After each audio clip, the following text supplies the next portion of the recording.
मशहूर singer miss Abhilipsa पांडा जी, पंडित जवाहरलाल नेहरू जी की कुंडली में था, चौथे स्थान में तुला का शुक्र बैठा था और उनको वो सुविधाएं मिली जो शायद ही किसी को मिली हो। हमारा ज्योतिष पॉडकास्ट का उद्देश्य यह है कि ये अभिलिप्सा जी की कुंडली है कि इन्होंने मेरे को डेट ऑफ बर्थ दिया था। इसके आधार पर मैं इनके बारे में कुछ बताऊंगा। अब ये बताएंगे क्या सही है क्या गलत है। आपकी मति भ्रम की स्थिति बनी रहती है कई बार। बिल्कुल। एक साथ कई कार्य करने की क्षमता है आपके अंदर, मल्टी वर्किंग कर सकती हैं। ये आपने बिल्कुल सही कहा। अभी तक जितनी भी बातें हैं वो एकदम सही रही हैं। मतलब इवन जिसको ज्योतिष पर विश्वास नहीं, मेरा चैलेंज है, अगर उसकी कुंडली सही है तो मैं 4 साल 5 साल 3 साल पुरानी डेट बता दूंगा कि इस दिन आपका समय सही नहीं था। आपके पास यदि टाइम ट्रेवल का ऑप्शन आ जाए सपोज दैट, तो आप पास्ट या फ्यूचर में कहाँ जाना चाहती हैं? कली को राजा। जो आप गाना गाती हैं, अगर आप गा दे तो ऊर्जा से लैस हो जाओ एरिया, इतनी सत्यता है। प्रभु तुम बिना किए अछि मोर कागे कहिबी दुख कर्पूर गौरम करुणावतारम संसार सारम भुजगेंद्रहारम। सभी मित्रों को जय श्री राम। ज्योतिष भाई Ajit Gupta, pride of Bharat podcast में आज हमारे बीच मशहूर सिंगर, जिन्होंने वैश्विक स्तर पर सनातन के बारे में, संगीत के बारे में और एक उदाहरण प्रस्तुत किया है आज की नई जनरेशन के सामने, मिस अभिलिप्सा पांडा जी हमारे बीच उपस्थित हैं। आपका मैं बहुत बहुत स्वागत करता हूं ज्योतिष भाई अजीत पॉडकास्ट में। नमस्कार। आपके जितने भी दर्शक हैं उन्हें मेरा नमस्कार और हर हर महादेव। बहुत बहुत धन्यवाद इनवाइट करने के लिए। अभिलिप्सा जी ने एक उदाहरण प्रस्तुत किया, जैसा मैंने अभी बताया, और उनकी आवाज़ को सुनकर मुझे लगता है आशा भोसले जैसा जो है भविष्य में इनकी पर्सनालिटी होगी। और हमारे निवेदन पर ये आई, चित्रकूट की धरती में, बुंदेलखंड की धरती में आई। बहुत बहुत इनका स्वागत, अभिनंदन, वंदन है कि आपने बुंदेलखंड की धरती में हमारे निवेदन को स्वीकार किया। हमारा ज्योतिष पॉडकास्ट का उद्देश्य यह है कि सनातन ज्योतिष, मतलब ये हम लोग विश्वगुरु थे, इसके सारे प्रमाण हैं। 2000 मतलब संवत 2081 चल रहा है। संवत 2081 मीन्स 2081 साल से तो हमारा पत्र आ रहा है। और अन्य धर्मों की बात करें तो कोई 800 साल पुराना, कोई 1000 साल पुराना, कोई 1200 साल पुराना है। तो यहीं से स्पष्ट हो जाता है कि सनातन ने पूरे विश्व को बताया है जीवन दर्शन क्या है, व्यक्ति को कैसे समाज में जीना है, हमारे जीवन के उद्देश्य क्या है, हम लोग पृथ्वी पर आए किस लिए हैं, क्या हमारी अपना ज़िंदगी में जिम्मेदारियां हैं, वास्तविक जिम्मेदारियां क्या हैं। हम लोग इतनी हाय जतन में भाग रहे हैं। तो यह हमारी टीम ने एक विचार किया कि हम लोग जो वास्तविक दर्शन है भारत का, उसमें सनातन उसकी मूल आत्मा है। हम उस बारे में वर्किंग कर रहे हैं अपने बाई इस पॉडकास्ट के माध्यम से। इसलिए हमने मैडम से निवेदन किया, क्योंकि मैडम का भी जो देखकर लगा कि स्वभाव ऐसा ही है, तो निश्चित तौर पर हमने इनको आमंत्रित किया। हमको इन्होंने एक्सेप्टेंस दी। तो मैडम, मैं आपसे ये जानना चाहता हूँ कि आपकी यात्रा कैसे शुरू हुई इसमें, कि मतलब हमको इस क्षेत्र में जाना चाहिए। बहुत सारे आजकल बहुत पूरे ग्लोबल स्तर पर देख रहा हूँ मैं कि नए नए बच्चे, वो पता नहीं फॉरेन के नए नए आते हैं, तो पूरे युवा अट्रैक्ट होता है उधर। तो आपने एक पूरी पैरेलल लाइन खड़ी की है जो वास्तविकता में सत्य है। तो कैसे आपको लगा ये सब, जिस क्षेत्र में सिंगिंग के, खास तौर पर रिलीजियस सॉन्ग्स और इस सब क्षेत्र में? अगर ख़ास तौर पे म्यूज़िक की बात करें तो मैं बिलोंग करती हूँ एक कल्चरली रिच फैमिली से, जहाँ पे सभी कल्चरली इंक्लाइंड हैं। तो मेरे में भी वो चीज़ आई है, ब्लड लाइन में है ट्रेडिशन कल्चर। बाकी बात रही धर्म की या संस्कृति की, तो ब्राह्मण परिवार में पली बड़ी हूँ, तो बचपन से ही मंत्र उच्चारण के बीच पली बड़ी हूँ। और रोज़ एक सुबह पूजा करना और शाम की बत्ती कंपलसरी होती है। तो वो एक जो नियम होता है हमारी ज़िंदगी में, वो नियम के साथ ही बड़ी हुई हूँ और आज तक वो नियम चल रहा है। बाकी आपने जैसे कहा कि युवा आकर्षित हो रही है, तो मुझे लगता है इससे पहले भी बात हो रही थी कि लोगों ने आजकल अपना जीवन 90 सेकंड में सीमित कर दिया है कि वो 90 सेकंड के बीच में जो देखते हैं, 90 सेकंड के दौरान जो देखते हैं, वही अपने लाइफ में लागू करने की कोशिश करते हैं या वही चीज़ को एक्सेप्ट करते हैं। तो उसी 90 सेकंड में अगर हम अपने कल्चर को रिप्रेजेंट करें या अपने कल्चर का प्रमोशन करें, तो हो सकता है कि आज की जो पीढ़ी है वो सीखेगी इससे कुछ। और मेरा ये मानना है कि जो हमारा जनरेशन है, जिसे हम जेन जी के नाम से टर्म करते हैं, उन्हीं के हाथों में है कि चाहे तो वो अपने धर्म को ऊपर उठाएं, चाहे तो वो अपने धर्म को यही डुबा दें। तो मैं कोशिश कर रही हूँ कि मेरे धर्म ने मेरे लिए जितना किया है, मैं थोड़ा बहुत अगर उसके प्रचार में अपना जीवन व्यतीत करती हूँ, तो कहीं ना कहीं कुछ ना कुछ मैं अपने जीवन में गेन करूँगी। जैसे अभी देखा आपने, जस्टिन बीबर करके हैं, इत्तेफाक से मेरे दिमाग में आया, जस्टिन बीबर आए और पूरा युवा आकर्षित हुआ। एक्चुअली मैं बेसिकली इकोनॉमिक्स बैकग्राउंड से भी हूँ, तो मैं देखता हूँ कि एक्चुअली बाज़ार को भी मैं अच्छी से तरह समझता हूँ। ये क्या होता है, चीज़ों को प्लान किया जाता है। जैसे आपको 20 बार दिखाया गया, आपको 10,000 बार दिखाया गया। बिल्कुल। अब 10,000 बार दिखाया गया कि नहीं ये, तो फिर वो स्ट्राइक करता है। अभी वो नहीं जानता जस्टिन बीबर कौन है, लेकिन क्या इतने बार दिखाया जा रहा है। तो मेरा जो मानना है कि बहुत मतलब इंटरनेशनल लेवल पर बहुत सारी चीज़ें ऐसी चल रही हैं जो नहीं चाहती कि सनातन ज्योतिष इसकी चर्चा हो। वो क्यों नहीं खुले दिल से स्वीकार करते कि नहीं हमारा तो 800 साल पुराना है, आप भाई 2100 साल से तो हम पुष्टिकृत हैं। और हमारे प्रभु की श्री भगवान कृष्ण की कुंडली 5250 वर्ष पुरानी है। आज आपकी कुंडली के बारे में मैंने ये कुंडली मित्रों को मैं दिखाना चाहता हूँ। ये अभिलिप्सा जी की कुंडली है, इन्होंने मेरे को डेट ऑफ बर्थ दिया था। इसके आधार पर मैं इनके बारे में कुछ बताऊंगा। अब ये बताएंगे क्या सही है क्या गलत है, लेकिन मैं इनके बारे में बताऊंगा। ये कलकत्ता म्यूजियम में 1500 साल पुराना पतरा रखा है, 1500 साल पुराना। भाई इस पर तो कोई कंपैरिजन किया नहीं जा सकता ना। बिल्कुल। तो हमको इस दिशा में भी वर्किंग करनी पड़ेगी। जो एक भयानक मार्केटिंग होती है, अब वो सलमान खान की पिक्चर आई तो अब मैंने देखा ना, बाहुबली पिक्चर बहुत अच्छी थी, लेकिन सलमान खान ने क्या किया, सारे थिएटर बुक कर लिए। अब आपकी पिक्चर ही नहीं लग रही तो बताओ कि मैं गया पिक्चर देखने, भाई अब तो बाहुबली का ऑप्शन नहीं है, 4 थिएटर लगे, 4 में 3 वही एंगेज किए हैं। तो क्या ये बहुत बड़ी मल्टी प्लानिंग होती है। तो निश्चित तौर पर आप लोग जो कर रही हैं ना, वो नेक्स्ट जनरेशन के लिए मतलब रियली वेरी रिक्वायरमेंट ना, तो बहुत ज़्यादा हो सकता है कि आप जैसे 1000 अभिलिप्सा जी खड़ी हों, तब जाके हम लोग उनको काउंटर कर पाएंगे। हमारे में सत्यता है। जो आप गाना गाती हैं, अगर आप गा दे तो ऊर्जा से लैस हो जाओ एरिया, इतनी सत्यता है। लेकिन क्या है कि वो चर्चा ही नहीं हो पा रही। तो हम लोग जो मतलब मेरे कहने का मतलब जो हमारे लोग हैं, हमारे जो रिप्रेजेंटेटिव्स हैं इंडिया में, जो पॉलिटिक्स में हैं, जो बड़े बड़े बिजनेस बैकग्राउंड में हैं, तो मैं तो निवेदन ये भी करूँगा और आपसे भी चाहूँगा कि वो लोग भी इस चीज़ को प्रमोट करें। बिल्कुल। इसका कोई ऑप्शन नहीं है। जैसा आपने कहा कि प्लानिंग है, जाहिर सी बात है, जो आज की युवा है, एक फोमो टर्म है, फियर ऑफ मिसिंग आउट। वो जो कॉन्सर्ट्स अटेंड कर रहे हैं, बेशक बहुत जन जानते हैं, बहुत जन उन्हें एडमायर करते हैं, तो वो जाते हैं देखने कॉन्सर्ट्स। बाकी कुछ लोग सुनी सुनाई बातों से इन्फ्लुएंस होके जाते हैं शो देखने। मार्केटिंग का ही पर्पस है। और जैसे आपने कहा कि 2081 हमारा चल रहा है, ये तो सिर्फ विक्रम संवत है। विक्रम संवत है। ये महाराजा विक्रमादित्य के बाद ही ये संवत शुरू हुआ है। उसके पहले भी कई डायनेस्टीज रही हैं। जैसे ये गुप्त डायनेस्टी थी, इनके पहले मौर्य डायनेस्टी थी, तो उनका कैलेंडर अलग। काफ़ी प्रचलित एक लोक कथा है। कहते हैं कि हम तब से आप तो तब पत्ते पहना करते थे जब हम वेद पाठ किया करते थे। हमारे पास यूनिवर्सिटीज़ थी, जब हम यूनिवर्सिटी में पढ़ा करते थे तब आप पत्ते पहनते थे। तो कहीं ना कहीं खटकती ज़रूर है चीज़। और आपने वो भी जिक्र किया विश्व गुरु का। भारत, लोग कह रहे हैं कि भारत फिर से विश्व गुरु बनने जा रहा है। भारत सदियों से विश्व गुरु था, है और रहेगा।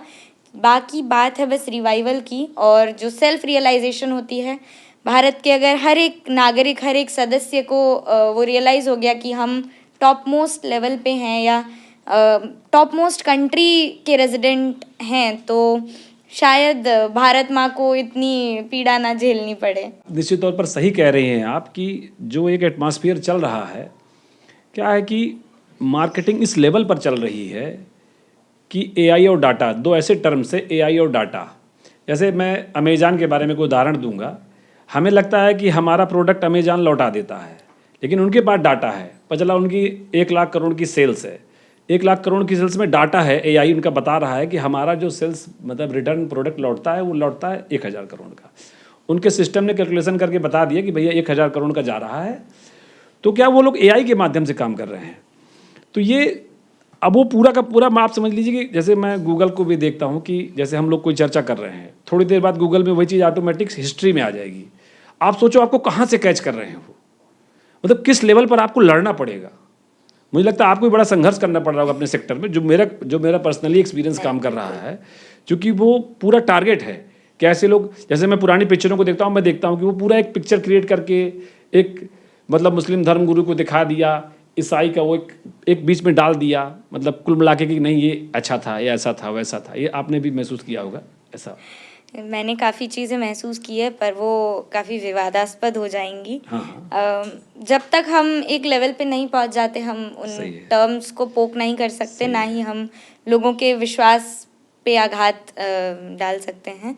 बाकी चीज़ ये है कि लोग एक्सेप्ट कर चुके हैं और लोगों को ब्रेन वॉश कर दिया गया है ऑलरेडी, और वो नई चीज़ों को देखना ही नहीं चाहते। वो कह रहे हैं कि जो हमने समझा है, जैसे हम हिस्ट्री की भी अगर बात करें, हम हमेशा पढ़ते आए हैं अलेक्जेंडर द ग्रेट, हमने कभी अशोक द ग्रेट नहीं पढ़ा, हमने कभी महाराणा प्रताप द ग्रेट नहीं पढ़ा। हमने सिर्फ उनके बारे में छोटे छोटे पिक्चर्स देखे हैं और इतना पता है कि हल्दी घाटी के बैटल्स हुए थे, पर उसके बारे में प्रॉपर विवरण हमें कभी दिया नहीं गया है। आप पूछ लेंगे अभी हुमायूं और बाबर की लीनिएज सभी बता देंगे हमें। मौर्यंस का लीनिएज अगर मैं पूछूं कि महाराज चंद्रगुप्त मौर्य के पुत्र कौन थे, आज की जो युवा है 75% युवा को नहीं पता होगी, जब तक उन्होंने हिस्ट्री बुक नहीं पढ़ा होगा। उन्हें सिर्फ चंद्रगुप्त मौर्य के बारे में थोड़ा बहुत नॉलेज है और अशोक के बारे में थोड़ा बहुत नॉलेज है। बीच में एक लीनिएज वो पूरा ख़त्म कर दे रहे हैं, उनके बारे में आइडिया ही नहीं है उन्हें। क्या ना पूरी प्लानिंग उसमें की गई कि मतलब इसको पूरी तरह, क्योंकि उसमें इतनी पावर है कि अगर वो आया तो वो सबको ख़त्म कर देगा। इसमें सर मैं बताना चाहूँगी, इसमें एजुकेशन सिस्टम का भी बहुत रोल रहता है। ऑफ कोर्स एजुकेशन सिस्टम के साथ साथ इसमें पेरेंट्स का भी रोल रहता है। बिल्कुल बिल्कुल। जब तक आपके पेरेंट्स आपके साथ फैमिली में इन चीज़ों के बारे में डिस्कस नहीं करेंगे, तब तक एक बच्चे को वो इंटरेस्ट नहीं आएगा, तब तक एक बच्चे में क्यूरियोसिटी नहीं आएगी। कोई भी बच्चे चीज़ें बहुत जल्दी ग्रैब करते हैं, उसीलिए आप कभी बड़ों को ABCD नहीं पढ़ाते हैं, बच्चों को ABCD पढ़ाते हैं ताकि वो लेटर बनाना सीखें, ताकि वो वर्ड्स बनाना सीखें और वर्ड पढ़ना सीखें। तो मेरा ये मानना है यहाँ पेरेंट्स का भी बहुत मेजर रोल रहता है कि वो बचपन से ही बच्चे का नींव बनाएं, उन्हें हिस्ट्री, उन्हें अपने कल्चर, उन्हें अपना ट्रेडिशन के बारे में बताएं, और ना कि जो हमारे स्क्रिप्चर्स हैं, जो हमारे धर्म ग्रंथों में माइथोलॉजी बता के साइड कर दें या कहानियों तक ही सीमित कर दें। अगर आपका बच्चा कहानियों में इंटरेस्ट रखता है तो हमारी हिस्ट्री को कहानियों के तौर पे ही उसे सुनाइए। मैं अगर आज के डेट में महाभारत युद्ध में भी कुछ रथियों का नाम लूँ तो भी बहुत कम लोगों को आइडिया होगा। उनमें से एक थे वाघ भट्ट, जिनके पास वैष्णवास्त्र था, और उसी वैष्णवास्त्र से आइडिया लेके इज़राइल ने ICBM बनाया था, जिसे कहते हैं इंटरकॉन्टिनेंटल बैलिस्टिक मिसाइल, जो 4 लेयर्स को एक ही बार भेज सकती है और उसे टारगेट पे नहीं, उसे सीधा टारगेट सेट करके सीधा फायर किया जाता है, और सीधा जाने के बाद 4 लेयर्स क्रॉस करने के बाद तब वो टारगेट के पास जाता है। जब इजरायली साइंटिस्ट से पूछा गया, इंटरव्यू लिया गया, तो उन्होंने कहा कि हमें विष्णु पुराण से इसका आइडिया मिला। तो लोग आज के डेट में, हमारे देश के लोग हमारे पुराण, हमारे ग्रंथों को बेसलेस बताते हैं, वहीं बाहर के लोग इन्हें अडॉप्ट कर रहे हैं, इन चीज़ों को अपने लाइफ में इंडल्ज कर रहे हैं। तो लोगों को रियलाइज़ करना चाहिए कि जब बाहर के लोग इसे अडॉप्ट कर रहे हैं तो हम क्यों नहीं। बिल्कुल सही कहा मैडम आपने। देखिए, एक विमान शास्त्र है हमारे यहाँ, बहुत पुराना है, उसी टेक्नोलॉजी के आधार पर विमान का भी क्रिएशन किया गया। बिल्कुल। तो निश्चित तौर पर जो ये हमने देखा कि मतलब ये आधार है समाज का, और जिम्मेदारियाँ देखिए हमारी हैं। जैसा आपने बहुत अच्छी बात कही, आजकल के पेरेंट्स को मैं देख रहा हूँ, 5 साल के बच्चे में भारी परेशान है, इतनी इतनी सारी किताबें पढ़ रहे हैं, पता नहीं अब मुझे समझ में नहीं आता इनकी आवश्यकता कहाँ पड़ेगी। भाई अगर आप भाई अल्टीमेटली क्या है, अल्टीमेटली हमको सफल होना है, हमारा लक्ष्य क्या है। वैसे लक्ष्य सनातन में दूसरा है कि मतलब जो हमारा एक संस्कृति कहती है कि 0 से 25 साल तक आप पढ़िए, ये पढ़ने की ही उम्र है। 25 से 50 के बीच आप नहीं पढ़ सकते, आप कितना भी करो। पढ़ाई और सीखने की उम्र 0 से 25 साल ही है। 25 से 50 साल की जो उम्र है, सेकंड चक्र जिसको कहते हैं हमारे यहाँ, तो वो धनोपार्जन और सारी चीज़ों की है कि उस टाइम पर आपको धनोपार्जन करना पड़ेगा, क्योंकि आप आगे नहीं कर पाएंगे, वो क्षमता नहीं रह जाएगी। अन्य 25 से 50 के बीच आप पढ़ पाएंगे। 50 से 75 के बीच आप भगवान का ध्यान करिए, क्योंकि उस समय ध्यान करने की आपके अंदर शक्ति होगी, ऊर्जा होगी कि नहीं आप ध्यान कर सकते हैं, भगवान से अट्रैक्ट हो सकते हैं, जो जीवन का मूल उद्देश्य है उसको प्राप्त कर सकते हैं। और 75 से 100 के बीच फिर मना ध्यान आता है, क्योंकि यहाँ शरीर में क्षमता नहीं रह जाती है। तो क्या ये चक्र है हमारे सिस्टम का। अब उसको हम 20-20 में भी डिवाइड कर सकते हैं, क्योंकि हमारी आज के एवरेज लाइफ उसकी वो हो गई है। तो एजुकेशन सिस्टम बिल्कुल सही कहा आपने कि इसमें बहुत बड़े ड्रामेटिक चेंज की आवश्यकता है। और एक मेरे हिसाब से एक यूनिवर्सल एजुकेशन सिस्टम होना चाहिए जो बड़ा प्रैक्टिकल होना चाहिए, जैसे गुरु परंपरा में होता था। गुरु जो उस समय हम लोग जाते थे, आज मतलब मैं देख रहा हूँ छोटे छोटे बच्चों के अंदर हीन भावना क्रिएट हो जाती है। वो डीपीएस में पढ़ रहा है, वो सरकारी स्कूल में पढ़ रहा है। हम लोग किस एटमॉस्फेयर में जी रहे हैं। मैडम मैं आपके सामने आपकी तारीफ करना चाहूँगा, निश्चित तौर पर बहुत ही सोवर और बहुत ही अपना, आपके अंदर ये नहीं लगा कि नहीं ऐसा है, कुछ होता है, आ जाता है लोगों के अंदर, ऐसा बिल्कुल नहीं है। भगवान की बहुत बड़ी कृपा है आपके ऊपर, और ये दिखाता है। देखिए जब आदमी के अंदर एटीट्यूड नहीं होता ना, तो ये दिखाता भी बहुत ऊपर जाना उसे। एटीट्यूड आने का मतलब है that is your last stage. ये मेरा अनुभव है। अगर आपके अंदर एटीट्यूड आया, इट मीन्स अब बस लास्ट है वो, उसके बाद आपको डिग्रेड ही होना है। तो भगवान तो मेरे प्रभु कहते हैं कि मेरा नाम है गर्वाहारी, मैं गर्व का आहार करता हूँ। बिल्कुल। मैंने आपकी कुंडली देखी है, आपकी मकर राशि है कुंडली में। अच्छा। आपने डेट ऑफ बर्थ मेरे को दी थी, कुछ चीज़ें मैं आपके बारे में बताऊंगा, बताइएगा कैसा क्या है। क्या ज्योतिष एक बहुत गहरा सब्जेक्ट है। मैंने कहा था बड़ा मास्टर हूँ मैं, लेकिन क्या है कि इसका बड़ा डायरेक्शन बदल रहा है। जैसे हमारे यहाँ कहते हैं 33 करोड़ देवी देवता हैं, हमारे यहाँ सिर्फ 2 ही हैं, हरि और हर, बाकी सब वेल कनेक्टेड है वहाँ से। आप भी इस बात से सहमत है कि नहीं सहमत है? लोग 33 करोड़ कहते हैं, 33 करोड़ नहीं, मिसकॉन्सेप्शन है। 33 कोटि हैं। हाँ 33 कोटि। 33 कोटि मतलब 33 टाइप, जिसमें बहुत से ये आते हैं, उसमें गंधर्व भी शामिल है, उसमें देव भी शामिल है, उसमें जो हम सोम कहते हैं वो भी शामिल हैं, यक्ष भी शामिल हैं। तो टाइप्स हैं, 33 टाइप्स हैं, ना कि 33 करोड़।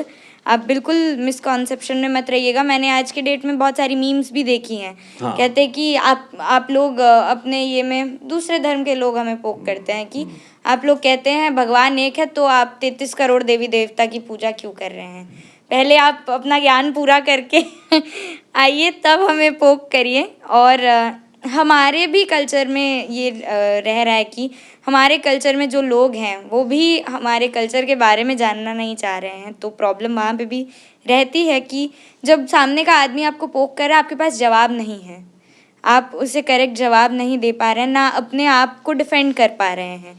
तो मैं कहूँगी आप बेशक, आज के डेट में बुक्स पढ़ना एक ट्रेंड है, लोग वैरायटी बुक्स पढ़ते हैं।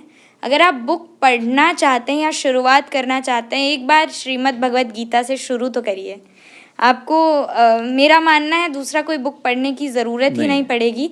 और जितनी बार आप उन 18 अध्यायों को पढ़ेंगे, उतनी बार आपको कुछ नया मिलेगा, और उतनी बार आपके जीवन के जो प्रॉब्लम्स हैं, छोटी से छोटी प्रॉब्लम्स हैं, उस धीरे धीरे सॉल्व होती जाएंगी। तो ये मेरा सजेशन रहेगा। अगर आप बुक पढ़ना चाहते हैं तो हर लैंग्वेज में अवेलेबल है, इवन उर्दू में भी अवेलेबल है। तो अगर आपको बुक पढ़ने का आरंभ करना ही है तो श्रीमद् भगवद गीता जी से ज़रूर आरंभ करें। एक लाइन में हमारे सनातन को जो हम कहते हैं कि कर्म की प्रधानता है, और जीवन मतलब ये पुनर्जन्म और कर्म हमारे 2 बेसिक सिद्धांत है। ये होता ही है। पुनर्जन्म ये कि आपके कर्मानुसार आपका फिर जन्म होगा, और कर्म का फल बिल्कुल निश्चित है। हमारे पूजनीय आदरणीय राजन जी महाराज कहते हैं, बाबू कोई ऐसा काम ना करना कि वहाँ चेहरा ना दिखाने पाओ। बिल्कुल। क्योंकि वहाँ तो सब लाइव चलेगा, वहाँ नहीं चलेगा कि नहीं मैंने प्लानिंग करके पूरा प्लान कर लिया था। तो ऐसा है। तो कर्म का सिद्धांत बिल्कुल तय है। वो कहते हैं एक बार आपने कर्म कर दिया, मान लीजिए हमारे हाथ से गलत कर्म हो गया, तब उसका काट नहीं है, अब आपको फल भोगना ही पड़ेगा। ज्योतिष में मैंने जो ग्रहों का अध्ययन किया, मुझको भी पता रहता है कई बार कि आज चीज़ें बिगड़ सकती हैं, लेकिन इवन मैं भी कंट्रोल नहीं कर पाता। पता है मेरे को, क्योंकि मैंने 25 ईयर हो गया पढ़ते ज्योतिष को। ज्योतिष कुछ है नहीं, क्या होता है जो हम कर्म, जो मेरे को समझ में आया, जो हम कर्म कर आए हैं पिछले जन्म में, वो ऑटोमेटिक वो पावर आपको इस जन्म में मिली है। आपने भी अनुभव किया होगा, ऐसा नहीं था कि एक प्लानिंग के तहत आप यहाँ आई हैं, ऑटोमेटिक चीज़ें कनेक्ट होकर ले गई, ऐसा अनुभव आपने किया होगा। तो वो वैसे ही ग्रह पड़ जाते हैं, उसी आधार पर आदमी का जीवन चक्र चलता है। तो इसलिए कर्म का सिद्धांत, कर्म और पुनर्जन्म का सिद्धांत है हमारे धर्म का, और पुनर्जन्म की तो पूरी पूरी पुष्टिकृत है। कर्म का सिद्धांत भी है, कोई व्यक्ति जन्म से अंधा पैदा हुआ है तो उसका क्या दोष है? हम कैसे कहते बेचारा कोई अंधा या लंगड़ा पैदा हुआ, कोई बेचारा जन्म से ही भीख मांग रहा है, इसका मतलब कुछ ना कुछ है उसके पूर्व जन्म में। पुनर्जन्म को तो आज वैज्ञानिक भी मान रहे हैं धीरे धीरे करके। जैसे आपकी कुंडली मैंने देखी, आपकी कुंडली में कोई भी ग्रह उच्च का नहीं है, जैसे कहते हैं उच्च के ग्रह है तभी राजयोग बनेगा, अब कोई भी ग्रह स्वग्रही नहीं, लेकिन आपकी कुंडली राजयोग की है। हाँ हाँ, फैक्ट है ये बात, मैं जो बता रहा हूँ फैक्ट बता रहा हूँ। क्या है कि ग्रहों में क्या होता है, ग्रहों का कम्बिनेशन देखना पड़ता है। जितना ज़्यादा ग्रह कंबाइंड होगा, जैसे क्या होता है, जैसे आप और आपकी सिस्टर हैं, तो आप और आपकी सिस्टर 2 हो गई, तो 2 नहीं है, एक विचारधारा मिल गई तो आप 1 और 1 11 हो गई, 2 नहीं है। अगर विचारधारा और पावर मिल गया, जैसे सूर्य बुध का योग है कुंडली में, तो अकेला सूर्य बैठ जाए उच्च का उतना फल नहीं देगा। सूर्य बुध का योग कहीं अच्छे स्थान में अच्छा स्वामी का बढ़ के बैठ जाए, ज़्यादा फल देगा। क्यों? 2 ग्रहों का कम्बिनेशन बन गया, मतलब 2 लोगों की पावर मिल गई है। अब आप और आपकी सिस्टर हैं तो 2 लोगों की पावर मिली कि नहीं मिली? तो वो पावर क्या हो गई? 11 गुना हो गई। कई ग्रह ऐसे जो 10,000 गुना तक पावर क्रिएट कर देते हैं। तो वो जो कम्बिनेशन है आपकी कुंडली में वो बड़ा जबरदस्त है। जैसे आपकी कुंडली में एक प्रबल मालव राजयोग है। प्रबल मालव राजयोग में क्या होता है कि आदमी जन्म से लेकर मृत्यु तक उसको राजयोग की सुख सुविधाएं मिलती ही मिलती हैं। हाँ, फैक्ट है उसको, और इवन बहुत मतलब राष्ट्रीय अंतर्राष्ट्रीय लेवल की सुख सुविधाएं मिलेंगी। पंडित जवाहरलाल नेहरू जी की कुंडली में था, 4थे स्थान में तुला का शुक्र बैठा था, मैं बता दे रहा हूँ मंच के माध्यम से, और उनको वो सुविधाएं मिली जो शायद ही किसी को मिली हूँ। मैंने आनंद भवन उनका आवास है वहाँ देखा, सन 1950 में वो फोम वाली क्रीम इस्तेमाल करते थे सेविंग के लिए, शायद आज भी हम लोग नहीं इस्तेमाल करते। वो योग आपकी कुंडली में है। देश विदेश में पूरी प्रतिष्ठा का योग आपकी कुंडली में, जो कि सूर्य बुध आपके 12वें स्थान में बैठा है। 12वें स्थान क्या होता है? देश विदेश का स्थान होता है, बाहरी स्थान होता है। तो घर से ज़्यादा आपको बाहर बहुत फेम मिलेगा, और आपका जो है कर्म क्षेत्र में भटकाव की स्थिति उत्पन्न हो जाती है। ऐसा मैंने अनुभव किया, जो मेरे कुंडली के आधार पर देखा कि कई बार लगता है कि ऐसा वैसा ऐसा चीज़ें हो जाती हैं कर्म के क्षेत्र में। बताइएगा कुछ वो हो। बहुत ही पराक्रमी है आप, मतलब मेहनत करने की कोई स्टेमिना नहीं है, मतलब इस उम्र में शायद ही एग्जाम्पल आप मेहनत करने में। बहुत धार्मिक हैं, बुद्धि बहुत तेज है आपकी, और लेकिन क्या होता है कई बार मति भ्रम की स्थिति हो जाती है, हो ही जाती है, निश्चित तौर पर हो जाती है। और आपका जो है एक आपकी कुंडली में जो मकर राशि है, इस कारण एक आपका ऐसा वो है कि आप अपने, एक तो आप जिद्दी स्वभाव है आपका, आप अपने काम के प्रति केंद्रित रहती हैं। जैसे आपको वर्क है तो उसी वर्क पर पूरा सेंट्रल फोकस रहता है आपका। बहुत महत्वाकांक्षी हैं आप, और गंभीर, अपने काम के प्रति बहुत ही गंभीर रहती हैं। आप लोग का जो कुंडली है, आप लोग ऐसा काम करते हैं कि अचानक से आपके जो बीच के लोग कहते हैं यार इतने मैच्योर्ड कैसे हो गए, अभी तो बच्ची थी, ऐसा रहता है। ऐसा आपकी कुंडली में भी है, ऐसा नहीं कि मतलब मैं वो कह रहा हूँ, ऐसा कुंडली में भी आपके ऐसा योग आ रहा है। और ये अभी आपको मैं एग्जैक्टली डेट बता रहा हूँ कि इन डेटों में आपके साथ कुछ अच्छा नहीं हुआ या कुछ अच्छा हुआ। एक 17 दिसंबर 2019 से 17 जनवरी 2020, ये समय कैसा था आपका? बहुत, मेरे हिसाब से ये समय बहुत खराब समय था। 17 दिसंबर 2019 से, हालांकि 5 साल पुरानी बात कर रहा हूँ जी, और 17 जनवरी 2020 तक, मतलब 1 महीने का। उस दौरान बोर्ड एग्जाम्स के लिए प्रिपेयर कर रही थी मैं। नहीं, लेकिन 10th के बोर्ड एग्जाम्स के लिए, तो घर में काफ़ी घमासान थी। जो भी है, लेकिन वो मतलब बहुत ही स्ट्रेसफुल पीरियड था। बड़ी उम्र छोटी थी आपकी, लेकिन वो, अब चूंकि छोटी उम्र में इतना एक्सपीरियंस नहीं होता, लेकिन वो पीरियड आपका अच्छा नहीं था, बहुत ही तनावपूर्ण पीरियड था, वाद विवाद की स्थिति थी। मैंने कहा मैं 10th के बोर्ड्स के लिए प्रिपेयर कर रही थी घर में। भारी आत्मबल में कमी आ रही थी उस समय, हालांकि उम्र छोटी थी आपकी। चलो वो डेटें, ये डेट मैंने निकाली है आपकी कुंडली से पूरी एग्जैक्टली। और अप्रैल 2019 से जून 2020 तक आपका स्टार्टिंग भाग्योदय की स्थिति बनी। अप्रैल 2019 से 2020 मई के बाद अक्टूबर 2020, इसके बीच में आपको स्टार्टिंग फेम मिला, बहुत बड़ा फेम मिला। हालांकि फेम आपकी कुंडली में शुरू से, चूंकि पहले मंगल की महादशा रही है आपकी, तो वो भी आपको बड़ा कर्मशाली, जैसे आप जूडो कराटे में रही, नेशनल लेवल पर खेला आपने, उसका भी योग बन रहा था। वो मतलब वो 13 साल की उम्र से ही था कि मतलब कुछ ना कुछ करना है, तो वो 13 साल की उम्र से ही चीज़ें शुरू हो गई। उस समय तो आप आज से ज़्यादा मेहनत कर रही थी। जो कुंडली बता रही है मंगल की, क्योंकि मंगल आपके पराक्रम स्थान में बैठा था, गुरु से दृष्ट था, जो भी था पॉजिटिव दिशा में जा रहा था। और बहुत ज़बरदस्त आपने मतलब मेहनत की और सेल्फ इस्टेब्लिश करके आपने चीज़ों को खड़ा किया। मई 2020 के बाद अक्टूबर 2020 तक, इसके बीच में कोई विशेष प्रतिष्ठा का योग बना जिसमें कोई बड़ा कार्य हुआ? मई 2000, तब तो कोविड ही चल रहा था, तब ज़्यादा कुछ। हाँ, लेकिन ये योग बना उस टाइम पर। और ये 2023 सितंबर से 2024 मार्च के बीच एक प्रबल भाग्योदय का योग बना।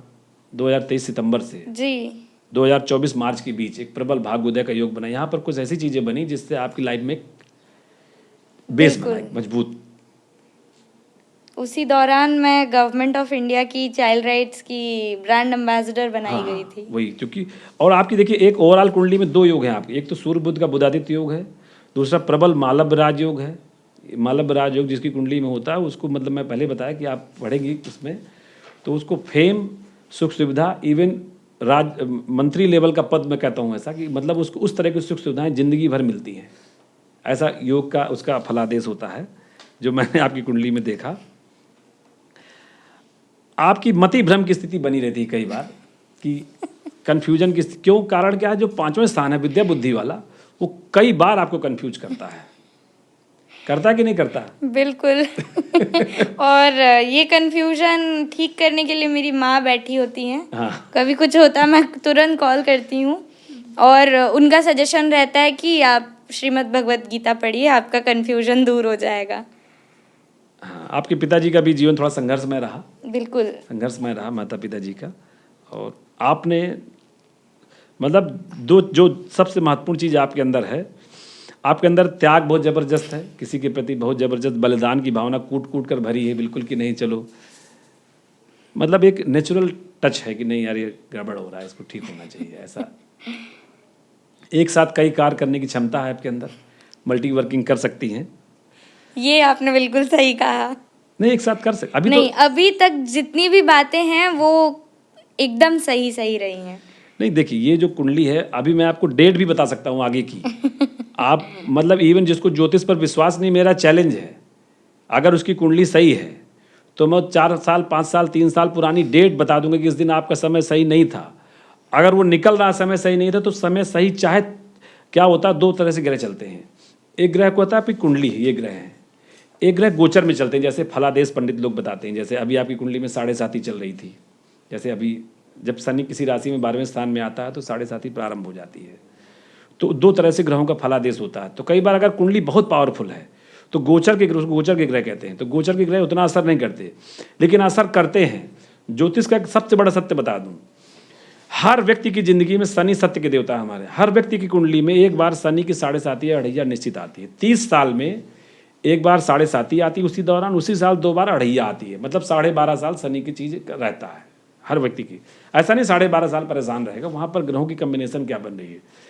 लेकिन मेरा चैलेंज है, पूरी जिंदगी में एक बार शनि ऐसी स्थिति में सबकी कुंडली में आता है, सबकी, जो बता के जाता है कि तुम कुछ नहीं हो, तुम जीरो हो, वहां से नीचे फेंकता है और नीचे से फिर आप धीरे आदमी उठता है। ये शनि बता के हर हाल में जाता है। मेरा चैलेंज है, संसार के हर व्यक्ति को शनि बता के जाएगा, चाहे जितना मास्टर हो, चाहे जितना ब्रिलियंट हो। जैसे कई बार हमें भी सब पता, लेकिन चीज़ें हमको ऑटोमेटिक घुमा के वहाँ ले जाती हैं। वो ग्रहों के कारण नहीं ले जाती, वो हमारा पूर्व प्रारब्ध है। वो क्या हुआ, वो क्रिएट हुआ वहाँ पर। हमने कोई चीज़ें ऐसी की थी कि हमको वहाँ पर पॉजिटिव चीज़ें मिली और हमको वहाँ पर नेगेटिव चीज़ें मिली। ऐसी चीज़ें वहाँ पर क्रिएट होती हैं। 2024 के बाद थोड़ा थोड़ा आपका धार्मिक स्वभाव ज़्यादा बढ़ गया। इवन लगता है वैराग्य की स्थिति नहीं है, लेकिन 2039 के बाद, अभी से बता दे रहा हूँ, 39 के बाद आपको लगेगा यार ये सब बेकार है, वैराग्य की स्थिति आएगी आपके अंदर। क्या होगा उस समय, गुरु की महादशा नहीं है आपकी, तो गुरु आपके क्या धर्म स्थान में बैठा है और राहु से दृष्ट है। जब क्या होता है ऐसी स्थिति में, योगों में क्या होता है कि आदमी के अंदर एक वैराग्य की स्थिति आ जाती है कि नहीं, जीवन दर्शन तो आपको पता ही है कैसा है, जीवन दर्शन क्या होता है। और मेरे हिसाब से, जो मैंने कुंडली के हिसाब से निकाला है,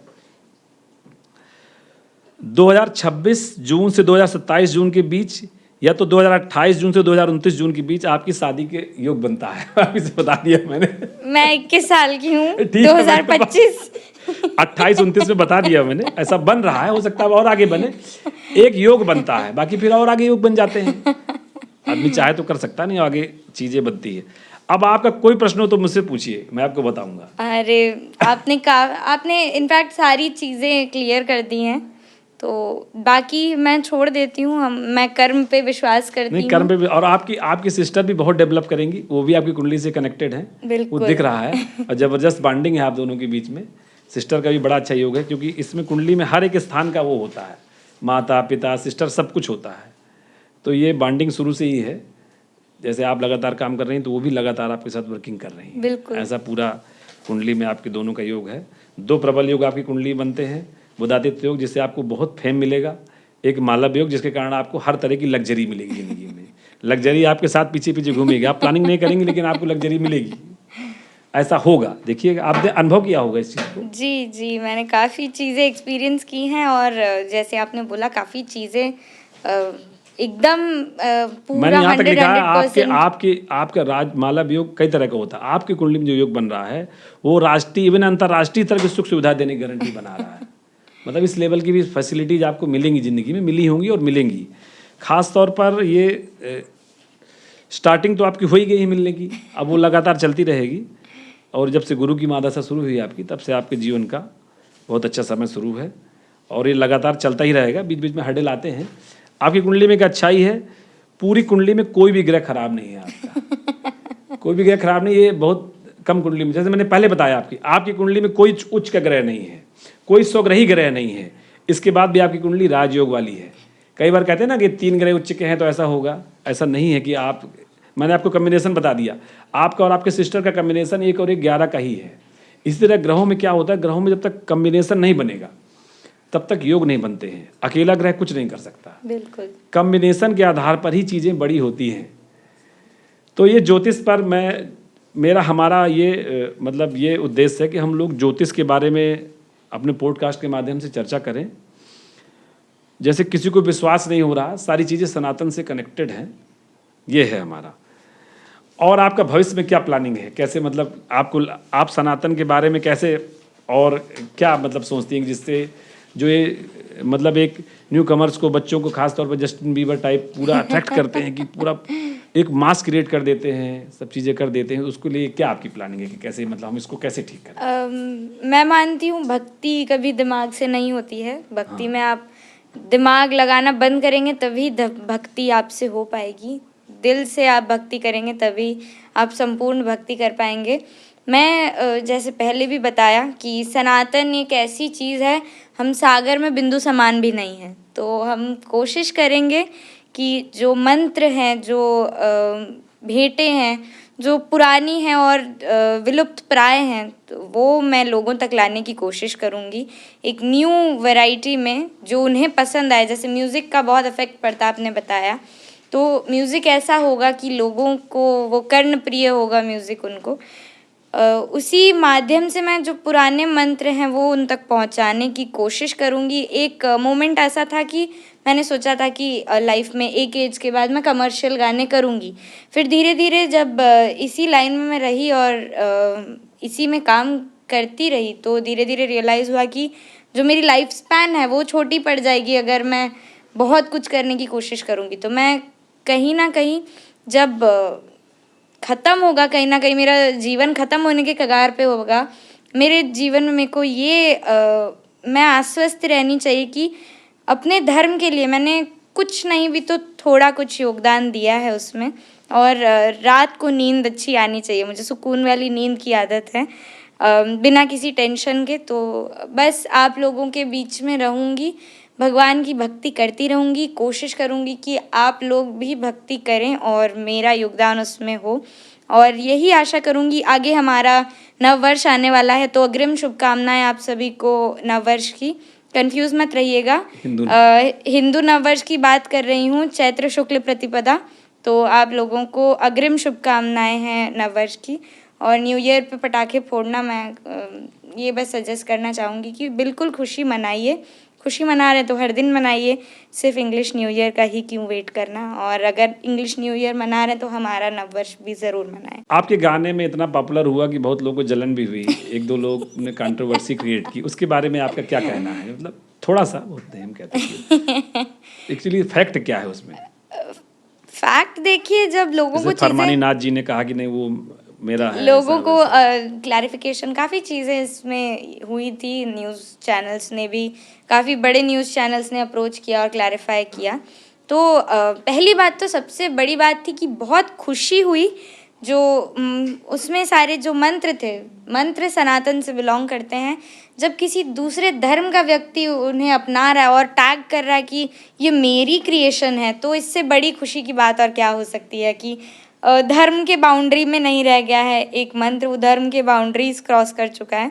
और रही दूसरी बात, एज एन आर्टिस्ट मुझे बहुत अच्छा लगा जब उन्होंने ये चीज़ अडाप्ट किया। उन्होंने काफ़ी और भी बयान दिए थे जो कि थोड़े कंट्रोवर्शियल थे, लेकिन मैं उनके बारे में नहीं बोलना चाहूँगी, वो उनकी चॉइस थी। उनके धर्म के विपक्ष में भी जाके उन्होंने काफ़ी चीज़ें बोली थी। तो वो उनका मैटर था, उनका स्टेटमेंट था। बाकी एज एन आर्टिस्ट मुझे बहुत अच्छा लगा कि उन्हें मेरा काम पसंद आया, तभी उन्होंने उस चीज़ को रिक्रिएट किया और उन्होंने वापस से रीअपलोड किया। तो मेरे लिए बड़ी अचीवमेंट होगी कि अगर कोई ऑलरेडी पॉपुलर आर्टिस्ट मेरे काम को सराहता है तो काफ़ी अच्छी बात है। आपने बहुत बड़ी बात कही जो आज के खास तौर पर सक्सेसफुल लोग नहीं कहते कि मेरा अपना टारगेट है, मुझे इस टारगेट पर वर्किंग करनी है और उसको हमको बहुत ऊपर तक लेके जाना है। ये बहुत बड़ी बात है क्योंकि आप इंडस्ट्री के अंदर आ चुकी हैं और जो हम लोग बाहर से देखते हैं, बहुत इंडस्ट्री से कनेक्टेड नहीं है, लेकिन देखते हैं कि वहाँ पर अपना अलग ही एटमॉस्फेयर है इंडस्ट्री में। बिल्कुल। उसके बाद आप कैसे वहाँ पर ये सब करके आपने आपको मेंटेन किए हैं, ये बड़ी बात है। मतलब रियली मतलब क्या है ना कि 100 में 90 लोग वही सब बता रहे हैं, इवन 98 लोग, 98 और सबका कमर्शियल एजेंडा है। मान लीजिए वो भी आपका गाना गा रही थी तो उनका, आपका तो एजेंडा दूसरा है, लेकिन उनका एक्चुअली सिर्फ कमर्शियल एजेंडा था। कैसे आप वहाँ कैसे फेस करती हैं, ज़रा बताइए वहाँ के बारे में। कुछ तो निश्चित तौर पर होता ही है क्योंकि 98 लोग आज की डेट में कमर्शियल कैसे चीज़ें बढ़े हैं, कैसे हम क्या करें। आज हम नेचुरल चीज़ को छोड़ के पर पूरा कितनी ऑडियंस, कैसी प्लानिंग, क्या होगा, अरे पता नहीं। जो आपने बताया कि 60 सेकंड की प्लानिंग, वो 60 सेकंड की प्लानिंग बहुत दिन में होती है। हम लोग 60 सेकंड को परसेप्शन नहीं बना सकते। बिल्कुल। तो कैसे इस इंडस्ट्री में मतलब कैसे वो बने कि जो आप कर रही हैं ऐसा ट्रेंड आए? वही मैंने जैसे कहा कि भक्ति, देखिए भक्ति में दिमाग नहीं लगा पाएंगे आप, भक्ति दिल से ही होती है। और जो मैंने पहले भी कहा कि 60 से 90 सेकेंड के बीच लोगों ने अपने जीवन को लिमिट कर दिया है, वो वही कंटेंट एक्सेप्ट करते हैं, 90 सेकेंड का ही वो कंज्यूम करते हैं कंटेंट। तो कोशिश करिए कि अगर आपको कमर्शियली गानों को प्रेजेंट करना है तो एक हुक ऐसा बनाइए कि लोगों को कैच करे वो 90 सेकेंड के अंदर, क्योंकि आज की ऑडियंस ढूंढती है एक हुक लाइन, और उसी पे वो रीलें बनाती हैं, कुछ भी करती हैं। और धीरे धीरे मैं ये नोटिस कर रही हूँ कि जो डिवोशनल जॉनरा है म्यूज़िक में, डिवोशनल स्पेशली, वो जॉनरा बहुत बड़ा है अभी और बहुत स्कोप है उसमें। तो बॉलीवुड के भी जो जाने माने हस्ती है वो धीरे धीरे बॉलीवुड से डिवोशनल की ओर शिफ्ट कर रहे हैं। लोगों, उन्हें पता है कि अब ऑडियंस रीग्रो कर रही है, उनकी प्रेफरेंसेस चेंज हो रही है, उन्हें चाहिए डिवोशनल अभी। भले उन्हें लिरिक्स से कोई मतलब हो नहीं हो, उन्हें ढुकचिक ढुकचिक से मतलब है, उन्हें वाइब करना है। उन्हें अभी जैसे सावन आएगा, अभी होली आएगी, तो लोग पहले दूसरे गाने बनाते थे, अब वो डिवोशनल बनाना शुरू कर रहे हैं। तो बाकी इसमें आपके वैल्यूज़ बहुत मैटर करते हैं। जैसे इंडस्ट्री की बात आपने कही कि 98% लोग बातें करते हैं, और भी बहुत सी चीज़ें हैं इंडस्ट्री में जो कुछ लोगों को फॉरबिड कर देती है कि हम इंडस्ट्री में ना जाएं। तो बहुत सी चीज़ें हैं, बहुत से चैलेंजेस आपको फेस करने पड़ेंगे। बिना चैलेंजेस का कोई अचीवमेंट नहीं होता, बिना चैलेंजेस के आप किसी मुकाम पे नहीं पहुंच सकते हैं। तो वहाँ पे आपके जो बैकग्राउंड वैल्यूज़ होते हैं, फैमिली के बैकग्राउंड वैल्यूज़ होते हैं, जो आपके पेरेंट्स के दिए हुए वैल्यूज़ होते हैं, उनको आपको साथ में कैरी करना बहुत इम्पोर्टेंट होता है, ताकि आप वहाँ भेड़ चाल से अलग दिखें और लोगों का अप्रोच आपकी तरफ अलग हो, पॉजिटिव अप्रोच हो आपकी तरफ। तो मैं हमेशा मानती हूँ कि जो फैमिली वैल्यूज़ हैं वो एनी टाइम आप अपने साथ कैरी करिए तो लोग आपकी तरफ पॉजिटिवली ही अप्रोच करेंगे। आपने कई भाषाओं में गाना गाया, तो यही अपना ये जो अपना एक गाना तो 24 मोर देन 24 करोड़ व्यूज आपके गाने में रहे। मुझे लगता है कि हाईएस्ट इंडिया में, और भी इससे ज़्यादा व्यूज रहे हैं किसी गाने के? जी रहे हैं, लेकिन अच्छा। अक्रॉस यूट्यूब उस गाने पे मोर देन 1 बिलियन व्यूज हो चुके हैं, ओके जो ओके। 100 करोड़ हम हाँ, कहते हैं। 100 करोड़। जी। अच्छा। मतलब कुछ नहीं भी तो उसी गाने पे 6-7 या 10,000 लंबे वीडियो होंगे, और एक एक वीडियो पे 73 मिलियन, 80 मिलियन, 100 मिलियन दूसरे दूसरे चैनल्स पे। वो भी देखती हूँ, लाइव शोज पे भी हाँ, आपके लोग जो ये लोगों करते ने हैं। गाने बनाए उनको भी 50-50 लाख व्यूज मिल गए हैं। 1-1 करोड़ व्यूज उनको भी मिल गए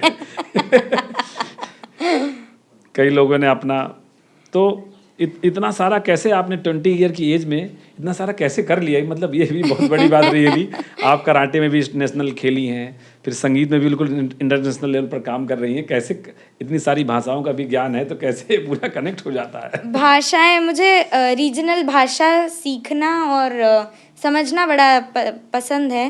मैं आज के डेट में 8 से ज़्यादा भारतीय भाषा समझ सकती हूँ पूरी तरह, और 5 भाषाएं फ्लुएंटली बोल सकती हूँ। तो मैं मानती हूँ कि लोगों का अपने मातृभाषा के प्रति बहुत ज़्यादा कनेक्शन होता है। तो जब आप उनकी मातृभाषा में उन तक पहुँचते हैं तो लोग आपसे ज़्यादा जल्दी कनेक्ट कर पाते हैं। जैसे मैं अगर बात करूँ तेलुगु मूवीज़ की या तेलुगु गानों की, जब मैंने तेलुगु में भजन करना शुरू किया, लोग और ज़्यादा कनेक्ट हो पाए उससे। संस्कृत उन्हें काफ़ी पसंद है। जैसे मैंने छठ के गाने कुछ किए हैं, तो जो पूर्वांचल की ऑडियंस है छठ के गाने बहुत पसंद करती हैं। तो लोग अपनी मातृभाषा के साथ बहुत कनेक्टेड फील करते हैं। जब आप उनको उनकी मातृभाषा में कोई चीज़ प्रेजेंट करते हैं उनके सामने, तो वो आपको और जल्दी एक्सेप्ट करते हैं। आपके हिसाब से क्या लगता है कि अगले 5 से 10 साल के अंदर जो ये हम लोग को नया ट्रेंड चल रहा है सनातन का, और वो तो है ही अच्छा, क्या इसका फ्यूचर होगा? क्या मतलब कैसे, किस लेवल पर होगा? कैसे इंडस्ट्री में क्या एक्सपीरियंस रहेगा? बिल्कुल, अभी जो राइज मैं देख रही हूँ पिछले 3-4 सालों में काफ़ी शिफ्ट हुआ है ऑडियंस का, और लोगों के प्रेफरेंसेस भी काफ़ी बदले हैं। तो उन्हें भजन काफ़ी अच्छे लग रहे हैं। पहले लोग भजन से बोर हो जाते थे। मैं आपको एक किस्सा बताती हूँ। मैं रही होंगी कुछ 5-6 साल की, तब स्टेज पे डांस गाना एक साथ होता था। तो एज अ किड मैं वेट करती थी कि डांस कब आएगा। गाने सुनने में इंटरेस्ट नहीं होता था। फिर धीरे धीरे मैंने परफॉर्म करना शुरू किया, तो लोग बैठ के सुनते थे। मैंने बोला कि इसी स्टेज पे मैं कभी थी कि मैं ऑडियंस में बैठी थी और गाना कब ख़त्म हो मैं वेट करती थी कब डांस आए। फिर मैंने ये भी माहौल रियलाइज़ किया है कि लोग थ्रू आउट गाने के परफॉर्मेंस लोग नाचते ही रहे, और ताज्जुब की बात यह है कि वो भजनों पे डांस कर रहे थे। पहले भजन होते थे हारमोनियम, तबला और ट्रेडिशनल इंस्ट्रूमेंट्स पे भजन होते थे। तो लोग, आज की जनरेशन जैसे हारमोनियम तबला पसंद नहीं है या ट्रेडिशनल म्यूज़िक पसंद नहीं है, तो वो बोर हो जाएंगी उस, टू बी ऑनेस्ट मैं बहुत ब्रूटली बात करूँगी, बहुत स्ट्रेट फॉरवर्ड होके बात करूँगी, तो वो बोर हो जाएंगी उस म्यूज़िक से। और जो ट्रेडिशनली म्यूज़िक के साथ कनेक्टेड है वही गाने का एसेंस समझेंगे। सभी को गाने का एसेंस नहीं समझ आएगा। अगर हम बात करें चदरिया झीनी रे झीनी, तो लोग समझ नहीं पाएंगे यहाँ क्या, किस चादर की बात हो रही है, किसकी बात हो रही है। तो लोगों को कन्फ्यूजन सा महसूस होगा। लेकिन आज की जो जनरेशन है और लोग भी उसी हिसाब से म्यूज़िक बना रहे हैं, तो भजन पसंद आ रहा उन्हें भजन, मतलब मैंने एक ऐसी चीज़ एक्सपीरियंस की है कि मेरे एज के बच्चे वो क्लबिंग जाने के बजाय वो आ रहे हैं, सत्संग में शामिल हो रहे हैं और भजन पे डांस कर रहे हैं। मैं अभी मैं इसी शिवरात्रि की बात करूँगी। कुछ नहीं भी तो 2 घंटे का शो था, 2 घंटे की परफॉर्मेंस थी, और 2 घंटे कंटिन्यूस लोग नाचते रहे। मेरे को ऐसा एक्सपीरियंस हुआ कि मैं महादेव की बारात ही लेके जा रही हूँ। तो इन द नियर फ्यूचर कहीं ना कहीं जो हमारा सनातन बीच में एक जगह ड्रॉप हुआ था, वो वापस से राइज हो रहा है। जैसे मैंने बोला कि हमारी जनरेशन वही है जो हमारे धर्म को या तो ऊपर उठा के रख सकती है या फिर अभी यहीं डुबा सकती है, ख़त्म कर सकती है। तो अवेयरनेस आ रहा है लोगों में, वो अवेयर हो रहे हैं अपने कल्चर की तरफ और धीरे धीरे लोगों को भी अवेयर कर रहे हैं। उनमें अवेयरनेस आ रहा है, नॉलेज भी ले रहे हैं लोग, रील के थ्रू ही क्यों ना ले रहे हैं, वो उसी 90 सेकेंड में भी नॉलेज ले रहे हैं, क्यूरियस हो रहे हैं। आज के ये अच्छी बात है कि आज के जनरेशन में जानने की भूख है, वो चीज़ें जानना बहुत पसंद करते हैं और सुनना पसंद करते हैं।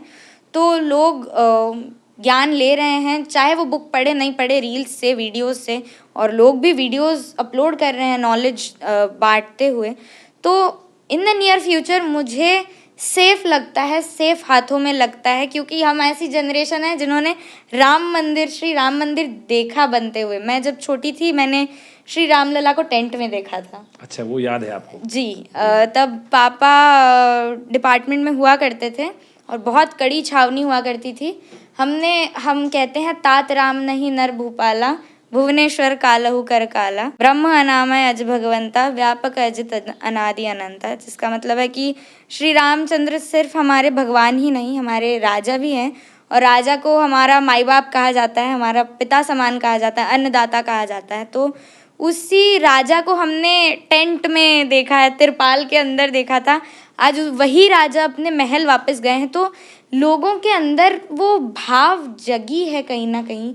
अभी वो काशी के पीछे लगे हुए हैं कि अयोध्या तो झांकी है, काशी मथुरा बाकी है। तो कहीं ना कहीं लगता है कि आने वाले 10 सालों में हमारा जो धर्म है वो सही हाथों में है, और वो आगे वाली पीढ़ी को भी अच्छी चीज़ें ही जो पास करना कहते हैं वो पास करेंगी, अपनी आने वाली पीढ़ी को भी अच्छी चीज़ें और एक रिच कल्चर छोड़ के जाएंगी। आपको लगता है कि जो भी मस्जिद कह रहे हैं, जो मस्जिद खोदो तो मंदिर निकलता है, ऐसा कहते हैं लोग, ऐसा नहीं है? तो आज ये तो ऐसा लगता है कि वो औरंगजेब ने जान के मस्जिद बनाई थी मंदिरों के बगल में कंट्रोवर्सी क्रिएट करने के लिए? तब देखिए कंट्रोवर्सी की कोई बात नहीं थी, क्योंकि तब उन लोगों का एक छत्रवाद शासन चलता था। और फैक्ट की बात है कि इस्लाम भारत का नहीं है, इस्लाम बाहरी देश में जन्म हुआ। इस्लाम बाहरी देश में जन्म हुआ, इस्लाम बाहरी देश में पनपा, फिर भारत आया। और हमारे देश को सेक्युलर कहा जाता है, धर्मनिरपेक्ष कहा जाता है। यहाँ लोगों को आज़ादी है धर्म एक मतलब किसी भी धर्म का पालन करने की। तो मैं धर्म के बारे में नहीं कहना चाहूँगी। बाकी जो चीज़ हमारे कंट्री में नहीं थी, ऑफ कोर्स सी बात है कि उसके ऊपर तब के शासकों ने इन्वेड किया है, और जब जगह नहीं होगी तब हमारा मंदिर, हर जगह मंदिर बने हुए होंगे, तो उन्हें कहीं ना कहीं एक तो अपना आधिपत्य स्थित करने के लिए उन्होंने मंदिरों के ऊपर मस्जिद बनाया होगा, या फिर जगह की कमी के चलते मंदिर बनाए होंगे। तो ये टॉपिक थोड़ा पॉलिटिकल हो जाता है, कंट्रोवर्शियल हो जाता है। बाकी अभी अगर हम भारत की जो अखंड भारत का जो मानचित्र देखें, जो काबुल, गांधार, जो आज के डेट में कंधार है, गांधार से जो शुरू होती है, अगर हम जगह जगह देखें तो जो अगर सिल्क रूट में भी आपने देखा होगा, वहाँ पे बामिया के बुद्ध काफ़ी बड़े स्टैचू थे। तो मतलब जो टेररिस्ट हैं उन्होंने बामिया के बुद्ध जी को डिस्ट्रॉय करने की कोशिश की थी। तो अभी वहाँ पे सिर्फ उनके अवशेष ही बाकी हैं। तो कहीं पे भी खोदेंगे आपको मंदिर मिलेगा ही, क्योंकि ये सनातन की भूमि है। यहाँ पे आप कहीं भी खोदेंगे तो आपको मंदिर मिलना आम बात है। लेकिन मस्जिद अगर उन्होंने बना लिया, अब आप पूरे ज़िंदगी खोदते तो नहीं रहेंगे। आप हम सभी को दूसरे काम हैं, और जाहिर सी बात है धर्म है आपका, आगे बढ़ के अपने धर्म को वापस से रीएस्टैब्लिश करिए, ये साबित करिए कि आपका कल्चर कितना रिच, कितना ये था, और सभी को आलिंगन करने के लिए वो तैयार रहता था। आप कभी हिस्ट्री पलटा के देखिए, कभी भी भारत ने किन्हीं के ऊपर अटैक नहीं किया है, हमेशा अटैक्स को टैकल किया है। चाहे वो मोहम्मद घोरी हो जिसने 17 बार ये किया हो, गजनी हो जिसने 12 बार सोमनाथ मंदिर लूट लिया हो, चाहे कोई भी हो, हमने कभी सामने से किसी को ललकार नहीं दी है, और किसी ने ललकारा है तो हमने सीना तान के स्वीकार किया है। तो मेरा मानना है कि ज़िंदगी भर हम खोदते नहीं रहेंगे। अगर हम यहाँ पे भी मिट्टी खोदेंगे, हो सके यहाँ पे भी कहीं से शिवलिंग निकल आए। तो पूरी धरती सनातन की है, हर जगह मंदिर है, हर जगह ईश्वर का वास है। और हमारा मानना है तो कंकड़ कंकड़ में शिव बसे हैं, तो हर एक कंकड़ में हमारे महादेव हैं। तो आप कहीं पे भी मंदिर की स्थापना करिए, लैंड पड़ी है, लोग कहते हैं कि वहाँ पे क्यों मंदिर बनाया गया, वहाँ पे हॉस्पिटल बनता, हॉस्पिटल दूसरी जगह भी बन जाएगा, हॉस्पिटल के लिए काफ़ी लैंड है। लेकिन आपके घर, जो आप घर बना रहे हैं, लोग आके कहेंगे कि आप घर नहीं बना सकते, आपकी ज़मीन पे हमें हॉस्पिटल बनाना है, तो आप अपनी घर की ज़मीन तो नहीं दे देंगे ना। तो मेरा मानना है कि दूसरे धर्म को जो आक्षेप होता है, दूसरे धर्म को पोक करना बंद करिए। आपसी सौहार्द के साथ रहेंगे तो सभी का ग्रोथ होगा, सभी खुश रहेंगे।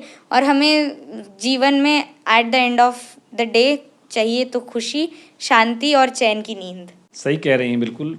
मैंने बहुत सारे संतों को पढ़ा, तो उन्होंने उनसे पूछा लोगों ने कि आप बताइए, आपको बोले कि आपको कहीं खुशी मिली, कहीं खुशी दिखी?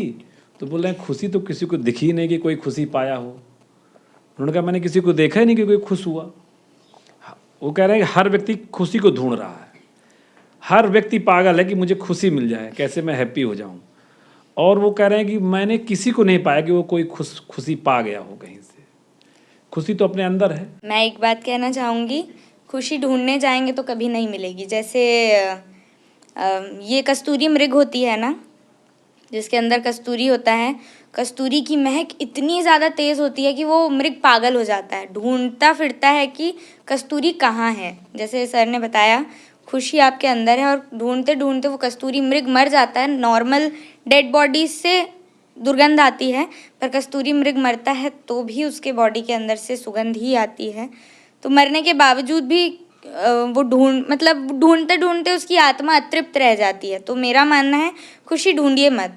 छोटी छोटी चीज़ें हैं जिससे आपको संतुष्टि मिलती है, वही खुशी है आपकी ज़िंदगी में। वही आपका, जब आप संतुष्ट हो गए तो आप खुश हो गए। मैंने बोला, जैसे बार बार कहूँगी, रात की नींद अगर बिना कशक के है, आपके बिना किसी झिझक के आप सो रहे हैं और आपको चैन की नींद आ रही है, वही आपके जीवन की सबसे बड़ी संतुष्टि, वही आपकी खुशी है। आपके करियर का सबसे बड़ा टर्निंग पॉइंट क्या था? जैसे मैं हमेशा से कहती आई हूँ कि लाइफ में हर छोटे छोटे मोड़ पे आपको टर्निंग पॉइंट्स मिलते हैं जो आपको कैरेक्टर डेवलप्मेंट में हेल्प करते हैं। Major turning point, major turning point वो गाना था हर हर शंभू, जिससे आप लोगों ने असीम प्यार, असीम आशीर्वाद दिया, अब तक दे रहे हैं। बहन के तौर पे, बेटी के तौर पे आपने इतना प्यार, इतना आशीर्वाद दिया कि मैं हमेशा ऋणी रहूँगी, और ना ही कभी चाहूँगी कि ये ऋण उतर जाए। मैं ज़िंदगी भर आपका ऋण नहीं चुकाना चाहूँगी, क्योंकि मैं ज़िंदगी भर इस ऋण में ही जीना चाहती हूँ। जो आशीर्वाद, जो प्यार आपने दिया है, और आशा करूँगी यही प्यार, यही आशीर्वाद आप लोग बरकरार रखेंगे। कोई एक मिथ या अफवाह जो आप तोड़ना चाहती हैं कि नहीं ऐसा चल रहा है समाज में, नहीं ऐसा होना चाहिए? अफवाहें तो देखिए बहुत सी हैं। जैसे मैंने बोला कि लोग हैं जो हमारे धर्म ग्रंथ को तोड़ मरोड़ के दिखाना चाहते हैं। हमारी जो साइंटिफिक चीज़ें हैं, सनातन हमेशा से विज्ञान पे विश्वास करता है, विज्ञान पे विश्वास करता रहेगा। तो आशा है कि आप लोग नॉलेज पूरी करेंगे और बुक्स पढ़ने, आप लोगों को बुक्स पढ़ने का शौक़ है, बुक्स पढ़िए, लेकिन अर्ध सत्य कभी लोगों के बीच मत फैलाइए, क्योंकि झूठ से ज़्यादा मारात्मक, झूठ से ज़्यादा डेंजरस अर्ध सत्य होता है। अर्ध सत्य के कारण रावण सीता माँ का हरण कर लेके आया था।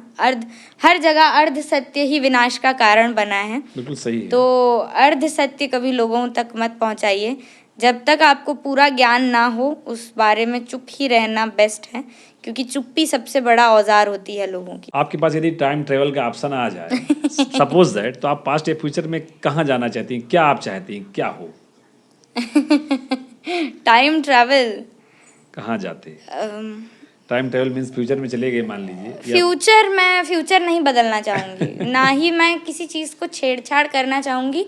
हाँ, जो आंखों देखी कहते हैं, एक बार जाकर कली को राजा ये के मुकुट में बैठते हुए ज़रूर देखना चाहूँगी। कैसे जो अर्जुन के पोते थे, पौत्र कहा जाता है उन्हें, तो उनके मुकुट में जब कली बैठ गया तब धीरे धीरे कलयुग की शुरुआत हो गई। तो मैं वो चीज़ एक्सपीरियंस करना चाहूँगी, देखना चाहूँगी कि कैसे एक इतने बड़े कुल का राजा, चंद्रवंशी राजा, कैसे किसी ऋषि का अपमान कर सकता है। और कोशिश करूँगी कि वो चीज़ रोक सकूँ, या राजा को एक बार राजा परीक्षित को एक बार भनक लगवा सकूँ कि अष्टवक्र ऋषि के साथ ऐसा नहीं करना चाहिए था। नहीं तो वो तो कलयुग ने कहा ना कि वो तो मना कर दिए थे कि आप जो है मैं आपको अपने यहाँ आने ही नहीं दूंगा। बिल्कुल। उनका स्वभाव था, धार्मिक स्वभाव, तो उन्होंने कहा मुझे कुछ तो स्थान दे दीजिए, मैं आया हूँ, मेरा एक पीरियड आया है, मैं आया हूँ। तो स्मार्ट तरीके से उसने सोना ले लिया, सोना और सब जुआ और शराब, तो सोने के कारण वो अपना ये चीज मैं बताना चाहूंगी, जैसे सोना राजा के सिर पे मुकुट हमेशा शोभा देती है और बिना मुकुट के राजा का कोई अस्तित्व नहीं है। तो ये आज के डेट में भी हमारे लाइफ में होता है कि जब आप अहंकार को यहाँ बैठा लेते हैं तो अहंकार भारी हो जाता है और जो आपकी ग्रोथ होती है वो धीरे धीरे दबाता जाता है। तो यहाँ कभी अहंकार गर्व को बैठने मत दीजिए। जो भी करे, हमारे में कहावत है, नम्रते फलंती वृक्षा, जो पेड़ जितना फल देता है वो पेड़ उतना ही झुका हुआ होता है। तो जब आप ग्रो कर रहे हैं, जब आप किसी अचीवमेंट के शिखर पे हैं, तो जो अहंकार होता है, अहंग भाव होता है, उसे कभी यहाँ बैठने मत दीजिए, कली को कभी यहाँ बैठने मत दीजिए, वरना आपकी भी दशा राजा परीक्षित की भांति हो जाएगी, जो इतने बड़े वंश से बिलोंग करते हुए भी उनका डाउनफॉल हुआ और उनके बाद ही कलयुग का आरंभ हुआ। तो जो भी कर रहे हैं हमेशा डाउन टू अर्थ रह के करिए और अथक परिश्रम करते रहिए, क्योंकि भगवान जब भी देते हैं हमें हमेशा से बताया गया है कि समय से पहले और किस्मत से ज़्यादा ना कभी किसी को मिला है, ना कभी मिलेगा। पर मेरा मानना है भगवान आपको इतना देंगे कि आपको लगेगा कि किस्मत से बहुत बहुत ज़्यादा मिला है और समय से काफ़ी पहले मिला है। तो ऊपर वाले पे विश्वास रखिए, हमेशा उस पराशक्ति पे विश्वास रखिए और अपना कर्म करते रहिए, कर्म करने से कभी पीछे मत हटिए। इस क्षेत्र में नए लोग कैसे आए, मतलब जैसे मान लीजिए मेरे ही बच्चे हैं, नई जनरेशन है, हम उसको कैसे करें कि मतलब एक एटमॉस्फेरिक चेंज हो, इस पर हम लोग क्या करें? मेरे हिसाब से आपको इस पर भी थोड़ा सा करना चाहिए क्योंकि आप उस क्षेत्र में हैं। तो आज के डेट में सोशल मीडिया बहुत बड़ा रोल प्ले करती है और पहले ऐसा होता था कि बच्चों में स्टेज फियर होता है, वो स्टेज इतनी बड़ी ऑडियंस पहले फेस नहीं कर पाती है। पर आज के डेट में टेक्नोलॉजी के चलते हमें घर बैठे ही काफ़ी बड़ी ऑडियंस मिल जाती है अपना टैलेंट शोकेस करने के लिए। तो आप सोशल मीडिया से ज़रूर आरंभ करें, लोगों तक अपनी चीज़ें पहुंचाएं। और भक्ति अगर करना है, स्पेशली मैं भक्ति के बारे में बताना चाहूँगी, तो जो गाने आ रहे हैं उन्हें रिक्रिएट करिए। एक बार आप लोगों तक पहुँच गए तो अपने नए कंटेंट देना शुरू करिए ताकि लोग आपको सुनने में और ईगर हों और उन्हें क्यूरियस फील हो कि आगे क्या लेके आने वाला है या वाली है। तो और रियाज़ ज़रूर करें, रोज़ रियाज़ करें, रोज़ प्रैक्टिस करते रहें, अपने गले को मशीन की भांति ट्रीट करें, रोज़ उसको ऑयलिंग करते रहें। ऑयलिंग है, रियाज़ ही उसकी ऑयलिंग है। जब तक मशीन चलता रहेगा तब तक गर्म रहेगा और बेस्ट आउटपुट देता रहेगा। और सबसे बड़ी बात है आत्मविश्वास रखें। और घर बैठे आपको इतनी बड़ी ऑडियंस मिल रही है, अपना टैलेंट शोकेस करने का इनिशियल पॉइंट सबसे बेस्ट है सोशल मीडिया। जैसा कि आपने बताया कि बहुत सारी भाषाओं का, आपको क्षेत्रीय भाषाओं का ज़बरदस्त नॉलेज है, तो मेरा निवेदन था सभी ऑडियंस की तरफ से कि किसी अन्य भाषा में एक गाना हम लोगों को 2 लाइन सुनाए, हम लोग ऑडियंस को अपनी जी या मदर लैंग्वेज जो भी वहाँ की है उस भाषा में, यही शिव शंभू शंभू वाला गाना है सर। मेरी मदर टंग में जो मेरी मातृभाषा ओडिया है, तो उसमें मेरा एक भजन है जो मेरे म्यूज़िक सर ने ही लिखा था, तो वो ज़रूर सुनाऊंगी। जगन्नाथ जी का भजन है वो। प्रभु तुम बिना किए अछि मोर, कागे कहिबी दुख। प्रभु तुम बिना किए अछि मोर, कागे कहिबी दुख। हे अंतरतम हे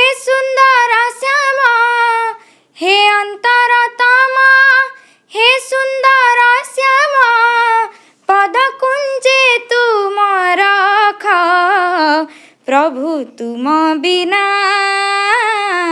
किए अछि मोर कागे कहिबी दुख प्रभु कागे कहिबी दुख।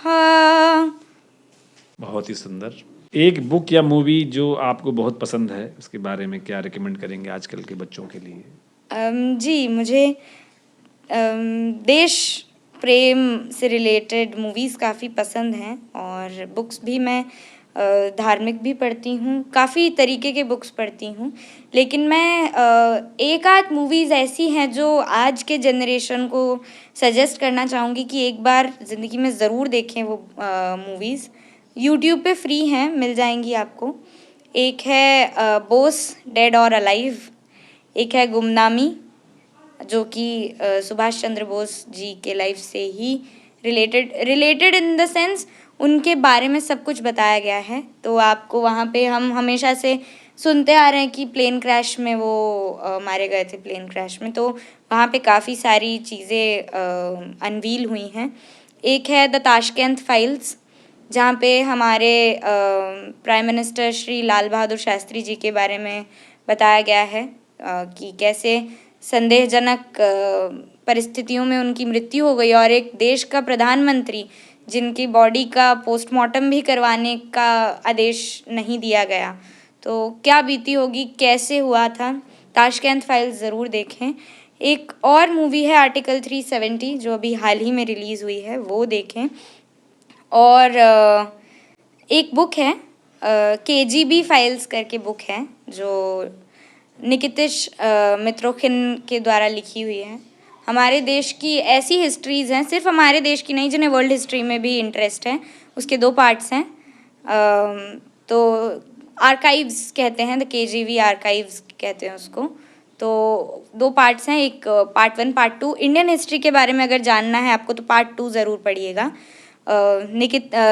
डॉक्टर निकितिश मित्रोखिन, निकितिश वसीली मित्रोखिन, वो KGB के एक्स स्पाई रहे हैं और उनके पास प्रॉपर डॉक्यूमेंट्स है, 25,000 डॉक्यूमेंट्स अपने पूरे जॉब के 40 साल की जो उनकी लाइफ रही है, वर्किंग लाइफ, हर रोज़ एक डॉक्यूमेंट अपने जूते में छिपा के वो लेके आते थे और उन्होंने ये बुक लिखी है। तो इंडियन हिस्ट्री कैसे है, हमें इंडिपेंडेंस किस तरह मिली, क्या फॉरेन रिलेशंस हैं थे हमारे, उसके बारे में ज़रूर पढ़ें। आज की जनरेशन को पढ़ना चाहिए क्योंकि डॉक्टर APJ अब्दुल कलाम ने हमेशा कहा है कि यूथ ही हमारा फ्यूचर है। चाहे वो स्वामी विवेकानंद जी हों या फिर डॉक्टर APJ अब्दुल कलाम, हमें उन्होंने बहुत प्रायोरिटी दी है यूथ को, बच्चों को।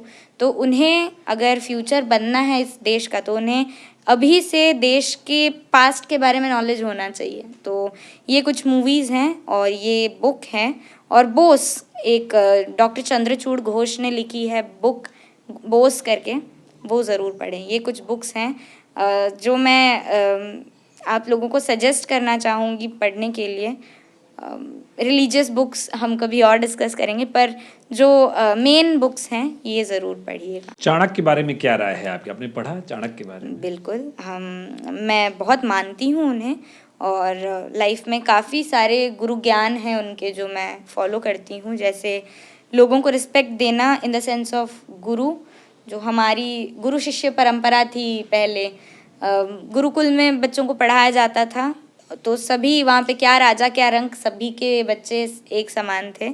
और चाणक्य जी ने हमेशा ये कहा है कि अगर तुम किसी पत्थर से या किसी चींटी से भी एक चीज़ सीखने को पा रहे हो या कि कोई चीज़ सीख रहे हो तो उस चींटी को भी अपने गुरु की तरह ही ट्रीट करो, तभी जीवन में सक्सेसफुल हो पाओगे। क्योंकि जीवन में बद्दुआ का बहुत असर होता है। आप इस फील्ड में हैं तो आपको पता होगा कि लोग जब नेगेटिव एनर्जी आपको पास ऑन करते हैं तो आपके ग्रहों पे क्या फ़र्क पड़ता है, क्या इफेक्ट पड़ता है। तो लाइफ में हमेशा पॉजिटिविटी को अट्रैक्ट करिए अपने लाइफ में, हमेशा पॉजिटिव चीज़ें बोलिए, लाइफ में हमेशा पॉजिटिव सोचिए, तभी आप एक शिखर पे पहुंच पाएंगे। चाणक्य को मैं भी बहुत फॉलो करता हूँ। जो पीड़ा उनके अंदर थी कि हाय मेरे देश का क्या होगा, हाय मेरे राष्ट्र का क्या होगा, क्या पागलपन था। एक चाणक्य, एक घटना जो मैं पढ़ा मैंने उसके बारे में, एक वो ग्रेजुएट्स का सेशन ले रहे थे मतलब ग्रेजुएट जाने वाले थे अपने, अब जैसे ग्रेजुएट कंप्लीट हो गया, लास्ट सेशन था, तो कोई दक्षिण से, जैसे आप उड़ीसा से है, मैं बांदा से हूँ, कोई मध्य प्रदेश से, ऐसे करके सब स्टूडेंट्स थे। तो उन्होंने कहा आज आप यहाँ से जाएंगे लेकिन जोर जोर से चिल्ला के कहना कि हम सब भारतीय हैं, हम सब यहाँ से जा रहे हैं, हम सब भारतीय हैं, चिल्ला के कहना। छाओ मेरी मूवी के बारे में आपकी क्या राय है, जो अभी ये पिक्चर आई है? बहुत ही अच्छी मूवी मैंने देखी और बहुत एक्साइटेड थी मैं ये मूवी देखने के लिए। मैंने मूवी देखी और मैं चाहूँगी सिर्फ छत्रपति संभाजी महाराज ही नहीं, हमारे जितने भी शूरवीर थे उन्हें इसी तरीके से डिपिक्ट किया जाए कि लोगों में फिर से वही भावना जागे अपने कल्चर की ओर, अपने वीर रुधिरों की ओर, कि वो रिस्पेक्ट करें और आगे आने वाले, जैसे हमारे बाल गंगाधर तिलक जी ने लोगों में वही स्फूर्ति जगाने के लिए गणपति उत्सव का वापस से पुनरुद्धार किया था, कहें तो गलत नहीं होगा, क्योंकि काफ़ी समय से गणपति उत्सव इतने बड़े पैमाने पर नहीं मनाई जा रही थी। उन्होंने लड़कियों को लाठी चलाने की शिक्षा दी, तो बाल गंगाधर तिलक जी इसके नींव रहे हैं। तो आने वाले डेट में जैसे छत्रपति संभाजी महाराज जी को आपने देखा, और मैंने काफ़ी वीडियोस देखे हैं कि उसमें बच्चे वीरगान जो जय घोष होता है, आस्ते कदम वो बोल रहे हैं। काफ़ी अच्छा लगा देख के कि उन्होंने इस चीज़ को महसूस किया, उन्होंने फील किया कि हमारे पूर्व पुरुषों ने किस पीड़ा का अनुभव किया है, हमें ये दिन दिखाने के लिए कि हम एक मुक्त गगन के नीचे चैन की सांसें ले पाएँ। मैं अभी 2 दिन पहले की बात करूँगी, मैं अपनी बहन को काफ़ी दिनों से मेरा मन था कि हम हुसैनी वाला बॉर्डर जाएं। आपने अटारी बॉर्डर के बारे में सुना होगा, जो अमृतसर में पड़ता है। हुसैनी वाला के बारे में काफ़ी कम लोग जानते हैं, या जानते हुए भी उसे नज़रअंदाज कर देते हैं। बहुत ओपन बॉर्डर है वो, वहाँ पे ज़्यादा सुरक्षा की ज़रूरत होती है, और जैसा आप अटारी बॉर्डर में देखते हैं बीटिंग रिट्रीट होता है, सेम वैसा ही हुसैनी वाला में होता है। लेकिन हुसैनी वाला की जो हिस्ट्री है और भी डीप है।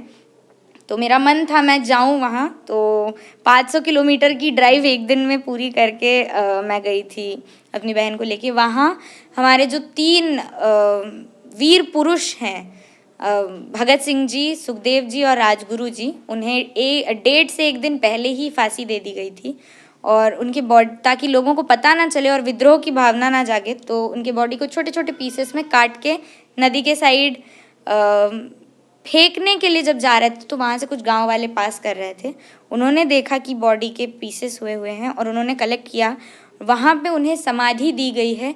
आज भी वहाँ पे शहीद ज्योति जलती है, और भारत पेट्रोलियम साल के 365 दिन 24 घंटे उसे गैस सप्लाई करती है। वो ज्योति कभी बंद नहीं होती, और एक इनकलाब ज्योत जलती है वहाँ पे। तो बच्चों को वहाँ ज़रूर जाना चाहिए, उन्हें देखना चाहिए कि हमारे पूर्वजों ने हमारे लिए कितनी पीड़ा सही है।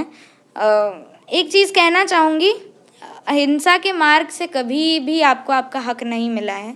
आप जब तक चुप रहेंगे, आप पे वो जुल्म होते रहेंगे। जब तक आप मुंह नहीं खोलेंगे, आप वो जो लक्ष्य है आप नहीं साध पाएंगे उस चीज़ को। तो अहिंसा का इसमें ज़रूर योगदान रहा है, लेकिन अगर इन्होंने लड़ाई नहीं की होती तो शायद आज भी हम गुलामी कर रहे होते। तो मैं यही कहना चाहूँगी, छावा मूवी की तरह ही जैसे पहले द लेजेंड ऑफ शहीद भगत सिंह दिखाया गया है, वैसे ही पृथ्वीराज चौहान जी के ऊपर एक और अच्छी मूवी बने, और अच्छी मूवी, उसका प्रमोशन अच्छी तरह हो, ताकि लोगों तक वो पहुँचे। जो स्टोरी हम चाहते हैं, बॉलीवुड ने ऐसा कर दिया है कि जो स्टोरी आँखों को अच्छी लगती है वही दिखाते हैं, लेकिन जो सच्चाई है वो कम दर्शाया जाता है। तो आशा है कि आगे आने वाले डेट्स में जैसे छावा मूवी है, वैसे ही और भी डायरेक्टर्स ऊपर उठ के आएंगे असलियत दिखाने में, और आशा है ऑडियंस भी उसे एक्सेप्ट करेगी, क्योंकि जब तक आप एक्सेप्टेंस नहीं देंगे, लोगों का मनोबल थम जाएगा, वो अच्छी चीज़ें बनाने की कोशिश ही नहीं करेंगे। छत्रपति संभाजी महाराज, आपको क्या लगता है कि अगर उस समय सब लोग अच्छे से साथ दे देते, उनके साथ चीटिंग हुई जैसा दिखाया पिक्चर में भी, तो क्या वो औरंगजेब को हरा देते? बिल्कुल, तब भी उनमें उतना दम था कि वो जब बंधे हुए थे, जैसे कवि कलश जी ने कहा उनको कि बंधे होने के बावजूद तुम्हारे पास इतने सैनिक हैं, शेर, हाथी, घोड़े सब हैं, फिर भी मेरा अकेला घायल राजा तुम सब पर भारी है। तो एकता में बल हमेशा हमने ये सुना है। तो जब तक घर का भेदी लंका ढाए, जब तक घर का भेदी कोई नहीं होता, किसी एम्पायर का डाउनफॉल बिना घर के भेदी का हुआ ही नहीं है, चाहे वो ज्ञानी रावण का हो। अगर मेरा मानना है, अगर विभीषण ने रावण को नहीं छोड़ा होता तो रावण कभी नहीं मरता, क्योंकि रावण का जो अमृत पुंज था उसके नाभि में, उसका ज्ञान किसी को नहीं था सिवाय विभीषण के। तो बिल्कुल, अगर उनका साथ दिया होता उनके सामंतों ने, तो शायद उसी समय ही औरंगजेब की सत्ता जो है खत्म हो सकती थी। उनके रूट को बता दिया गया, अब रूट को बता दिया गया तो फिर वो क्या कर सकते। बिल्कुल बिल्कुल। आपको क्या लगता है कि ये कुछ नेता औरंगजेब की तारीफ कर रहे हैं आज की डेट में, इस पर क्या आपका सोचना है? वही मैंने जैसे बताया मैं कि आपको बताऊं, बुंदेलखंड में आप घूमेंगी यहाँ पर आप समझ लीजिए कि जितने मंदिर हैं पुराने, पता नहीं कैसे वर्किंग करते थे वो, कि अगर 10,000 मूर्तियाँ हैं तो 10 के 10,000 मूर्तियों को खंडित किया गया। मैं बिल्कुल जानती हूँ, और हमारे बुंदेलखंडियों का रानी लक्ष्मीबाई जी के मुंह से हमेशा जिक्र होता था। रानी लक्ष्मीबाई जी बहुत जुड़ी हुई थी बुंदेलखंडियों से, बड़ा स्नेह था उनको बुंदेलखंडियों से। और जैसे हम बात कर रहे थे कि हमें हिस्ट्री शुरुआत से ही गलत पढ़ाई जा रही हाँ, है। जो आपने तो पहले ही बताया कि हमारा उस पीरियड ब्रेन को- वॉश उस कर पीरियड दिया को खत्म गया कर है। दिया गया। ब्रेन वॉश कर दिया गया है, तो हमारी जो एसेंस है, जो रियल नॉलेज है, हमारे पास है ही नहीं। अगर आपकी फैमिली ने आपको वो सुनाया है तो आप लकी हैं। तो मैं कोशिश करूँगी, या मैं एक आपकी बहन के तौर पे, आपकी बेटी के तौर पे आपको बस यही मैसेज देना चाहूँगी कि असलियत जो है बच्चों को वो ज़रूर बताएं, क्योंकि उन्हें उनका जानना बहुत ज़रूरी है। तो जो नेता कह रहे हैं गलत कह रहे हैं ना, जो कह रहे हैं। मैं हमारे साधारण से पॉडकास्ट को, एक जो सोबर सा पॉडकास्ट है, उसे पॉलिटिकल नहीं, चलिए। मोड़ बिल्कुल भी नहीं ठीक, दूंगी। ठीक, तो ठीक, ठीक। उनका ओपिनियन है, अब हाँ। सभी की सोच अलग होती है, सभी का ओपिनियन अलग होता है कि वो क्या सोचकर उनकी तारीफ कर रहे हैं।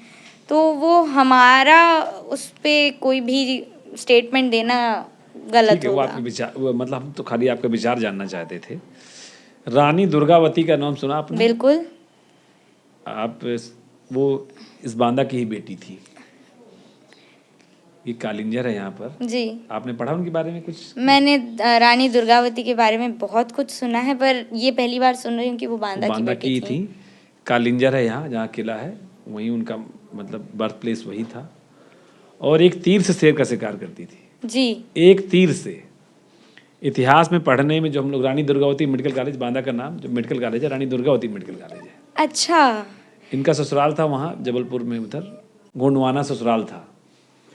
और वो राजा बड़ा अट्रैक्ट होकर उनसे शादी किया था। जी। हाँ रानी दुर्गावती जितनी सुंदर थी, उतनी ही शक्तिशाली, उतनी ही तेजस्वी भी थी। हाँ, एक तीर से शेर का शिकार करती थी। तो वो बांदा की ही थी। जिस तरह चाणक्य ने, मतलब जिस तरह चाणक्य ने एक राष्ट्र का भावना बनाई और उसको अपने ही जीवन में इम्प्लीमेंट भी कर दिया, तो हमको और हमारी टीम को ऐसा लगता है, और शुभकामनाएं भी हैं, कि आप भी सनातन को उस तरह की दिशा में निश्चित तौर पर वो सारे लक्षण आपके अंदर दिख रहे हैं। बहुत बड़ी इसमें बात है कहने में मेरे मुझे लिए। कोई संदेह नहीं है कि निश्चित तौर पर एक बड़ा माइलस्टोन आप अपने क्षेत्र में कर रही हैं, क्योंकि आज की डेट में वहाँ पर काम करना कठिन है। लेकिन निश्चित तौर पर जो आपका दिख रहा है कि नहीं, आप कमिटेड है, हमको करना ही करना है। हमारी किसी से बुराई नहीं है। हमारा तो ये है कि हम ना, हमारी बेहतरी का सब उद्देश्य है। हमारा तो ये है कि ये जो वास्तव में समाज और राष्ट्र के लिए बेहतर है, हम वो चीज़ कह रहे हैं। आज ही मैं मॉरिशस के बारे में पढ़ रहा था। तो मॉरिशस एक मुस्लिम कंट्री है। अगर आप इस्लाम अपनाएंगे तभी मॉरिशस में आप जा सकते हैं, अदरवाइज जा ही नहीं सकते। मतलब वहाँ रह नहीं सकते, सिटीजनशिप नहीं मिल सकती। पहले कभी हिंदू राष्ट्र हुआ करता था। मैं अभी लास्ट ईयर मॉरिशस में थी। मेरा मॉरिशस ही शायद है, मॉरिशस आज ही पढ़ रहा था। शो था वहाँ पे, उसको मिनी इंडिया कहा जाता है। और वहाँ पे लोग बहुत धार्मिक हैं। वहाँ पे गंगा तालाब करके एक जगह है, जहाँ पे 50,000 किलो लीटर गंगा जल फ्लाइट के सहारे लिया गया है। वहाँ पे एक तालाब बनाया गया है, गंगा तालाब करके, जो सिर्फ और सिर्फ गंगा जल से ही निर्मित है। अच्छा। तो इस्लाम के बारे में वहाँ पे मुझे आइडिया नहीं है, मॉरिशस है या शायद कोई और कंट्री हाँ, हो कोई और सकती है, country है शायद, मॉरिशस लेकिन या आप मलेशिया मलेशिया आप मलेशिया की बात कर रहे होंगे, सॉरी क्योंकि मलेशिया मॉरिशस को मिनी नहीं, इंडिया मलेशिया कहा जाता मलेशिया है, मलेशिया सॉरी और मलेशिया। वहाँ पे लोग हमसे भी ज्यादा भारतीय लगते हैं। नहीं वो है ही भारतीय, जो भी फॉरेनर्स आ रहे हैं, जो देखिए हमारे यहाँ तो ऐसा कॉन्सेप्ट है नहीं कि हम किसी को जबरदस्ती कहेंगे तुम ऐसा सनातन ले लो, वो तो नेचुरली ले रहा है। नहीं नहीं, उनकी बेसिकली उनकी जो पीढ़ी है वो बिहार से माइग्रेटेड हाँ थी, बिहार से माइग्रेट, तो उनकी जो मलेशिया की बात कर हाँ, रहा था मैं। फोर्थ मलेशिया जनरेशन का ये है। कॉन्सेप्ट है कि अगर आपको वहाँ पर रहना है, बिजनेस करना है, तो आपको इस्लाम अपनाना पड़ेगा। हाँ, मलेशिया हो, इंडोनेशिया हो, लेकिन मुस्लिम बहुल देश होने के बावजूद आज भी वहाँ राम कथा दिखाई इंडोनेशिया जाती में है। इंडोनेशिया में मलेशिया में भी, हाँ मलेशिया में मलेशिया में, जापान में, चाइना में, इंडोनेशिया में, इधर वियतनाम में, सबकी, तिब्बत में भी, तो सबकी राम कथा की, रामायण की अलग अलग कॉन्सेप्ट्स हैं और अलग अलग तरीके हैं, वो राम कथा रिप्रेजेंट करते हैं। पर हमारे देश का ही राम कथा होते हुए, हमारे देश का ही ये धरोहर होते हुए, हमें काफ़ी अड़चने फेस करनी पड़ती हैं। थाईलैंड गए कभी आप? थाईलैंड थाईलैंड जाने का जो मौका एयरपोर्ट आज तक जैसे ही हम मिला जाते नहीं। हैं, जो वो पूरा एयरपोर्ट बना है, देखा एयरपोर्ट घुसते ही कितना जबरदस्त सनातन का पूरा उन्होंने दिखाया है। उनके करेंसी में गणपति जी का फेस है, तो पूरा जो समुद्र मंथन में नाग वाला पूरा सीन है, वो उन्होंने पूरा वहाँ बहुत बड़े स्तर पर बनाया है। एक साइड राक्षस, एक साइड देव दानव, और पूरा बीच में ऐसा करके उन्होंने बनाया है। तो बाहर के लोग हमारी चीजें अडॉप्ट कर रहे हैं, हम अपनी रूट्स छोड़ते हम जा भी रहे कर हैं। रहे हैं, ऐसा नहीं। जो आपने बताया क्या है ना कि एजुकेशन सिस्टम को पूरी तरह बदलना पड़ेगा, बिल्कुल, और वो वन स्टेप सिस्टम होना चाहिए। मतलब ऐसा नहीं कि आप कुछ और पढ़ रहे हैं, मैं कुछ और पढ़ रहा हूँ, एग्जैक्टली। ये नहीं होना चाहिए। सभी को समान नॉलेज मिलना चाहिए और हमारा नॉलेज मिलना चाहिए। और मेरा ये मानना है, मैंने आज तक किसी पेड़ को बिना जड़ों के नहीं देखा है, ना ही बिना भूमि के देखा है। तो मेरा मानना है, पेड़ जब तक जड़ से जुड़ा रहेगा, भूमि से जुड़ा रहेगा, तब तक ही फलता फूलता रहेगा। जिस दिन उसने अपने जड़ छोड़ दिए, उस दिन पेड़ मरने की आपके कगार हिसाब पे से आ हिंदी को जाएगा। नेशनल लैंग्वेज होना चाहिए? ये मेरा मानना है कि नेशनल लैंग्वेज हमारी, मैं भी देखा, आज तक हमारे, हिंदी हमारी ऑफिशियल लैंग्वेज है, नेशनल लैंग्वेज नहीं है। मैं ये भी बताना चाहूँगी, हमारा कोई नेशनल स्पोर्ट्स भी नहीं है। हॉकी को हमने जो नेशनल स्पोर्ट्स माना है, हॉकी हमारी नेशनल स्पोर्ट्स नहीं है। तो ऑफिशियली हम हिंदी को, 3 ऑफिशियल लैंग्वेजेस थे जब हमारे भारत को स्वाधीनता मिली, एक उर्दू, एक हिंदी, एक इंग्लिश। इंग्लिश को हमें अडॉप्ट करना ही पड़ा। उर्दू इसलिए क्योंकि मुस्लिम बहुल भी था हमारा एक पॉपुलेशन। अगर हिंदू के बाद कोई पॉपुलेशन बहुत ज़्यादा थी तो वो थी मुस्लिम पॉपुलेशन। तो उर्दू को एक ऑफिशियल लैंग्वेज बनाया गया, उसी में हिंदी भी एक ऑफिशियल लैंग्वेज बनाई गई, क्योंकि यहाँ एक मतलब 3/4 of this country properly understands Hindi, अच्छे से हिंदी समझ सकती हैं। आज भी देश में 1/3 पॉपुलेशन प्रॉपर हिंदी बोलती हैं। बाकी जितनी भी आप रीजन्स जाएं, वो डायलेक्ट्स बोलती हैं हिंदी की। कोई मगही बोल रही हैं, कि कोई पॉपुलेशन मगही बोल रही है, कोई भोजपुरी बोल रही है, कोई अवधी बोल रहे हैं, कोई ठेठ भाषा बोल रहे हैं, कोई हरियाणवी में भी अलग अलग भाषाएं हैं, कोई ब्रिज भाषा बोल रहे हैं, आप बुंदेली बोलते हैं। तो भाषाएं, लोग कोई प्रॉपर हिंदी नहीं बोलते हैं। हम बोलचाल भाषा हिंदी है, हम समझते हैं हिंदी, हम सुन लेते हैं ताकि हमें कम्युनिकेट करने में इजी हो। लेकिन हिंदी ऑफिशियल लैंग्वेज ही ठीक है। नेशनल डिक्लेयर करने में अड़चन इसलिए आएगी क्योंकि लोगों के सेंटिमेंट्स हर्ट होंगे उसमें। हाँ, लेकिन जैसे मैं अभी बिजनेस की ट्रिप में महाराष्ट्र गया था, तो महाराष्ट्रियन लैंग्वेज थी, इंग्लिश थी, हिंदी नहीं थी। हम कहते हैं इंग्लिश की जगह हिंदी कर दो कम से कम। जैसे मान लो जो आप ही आए हो यूपी में, तो हिंदी कम से कम, जैसे इंग्लिश को हम यूज करते हैं, वो जो कि बेसिक लैंग्वेज हम कभी नहीं छोड़ सकते, वो हमारी मदर टंग है, हम उसको नहीं छोड़ेंगे। लेकिन हम इंग्लिश की जगह इंग्लिश प्लस हिंदी उसको अल्टरनेट पे ला सकते हैं। बिल्कुल बिल्कुल, ऑफिशियल लैंग्वेज जैसे मैंने कहा, ऑफिशियल लैंग्वेज है तो हर जगह हिंदी का होना अब वो बहुत जरूरी महाराष्ट्रियन है। में पूरा टेंडर निकलता है या तो इंग्लिश में निकलता है। अब बताइए, अगर हिंदी नहीं आती, मतलब इंग्लिश नहीं आती सपोज दैट, तो हम उस टेंडर को पढ़ ही नहीं सकते। वही मैंने कहा ना, ऑफिशियल लैंग्वेज के तौर पे है, नेशनल लैंग्वेज नहीं है हिंदी। और आप कभी करेंसी देखेंगे, नोट जो होती है उसमें 15 लैंग्वेजेस को हाँ, 15 language रहती हैं। राष्ट्रीयता दी गई है। उसमें हिंदी भी है, उसमें पंजाबी भी है, उसमें कन्नड़ा भी है, उसमें तेलुगु है, उड़िया है, बंगाली है।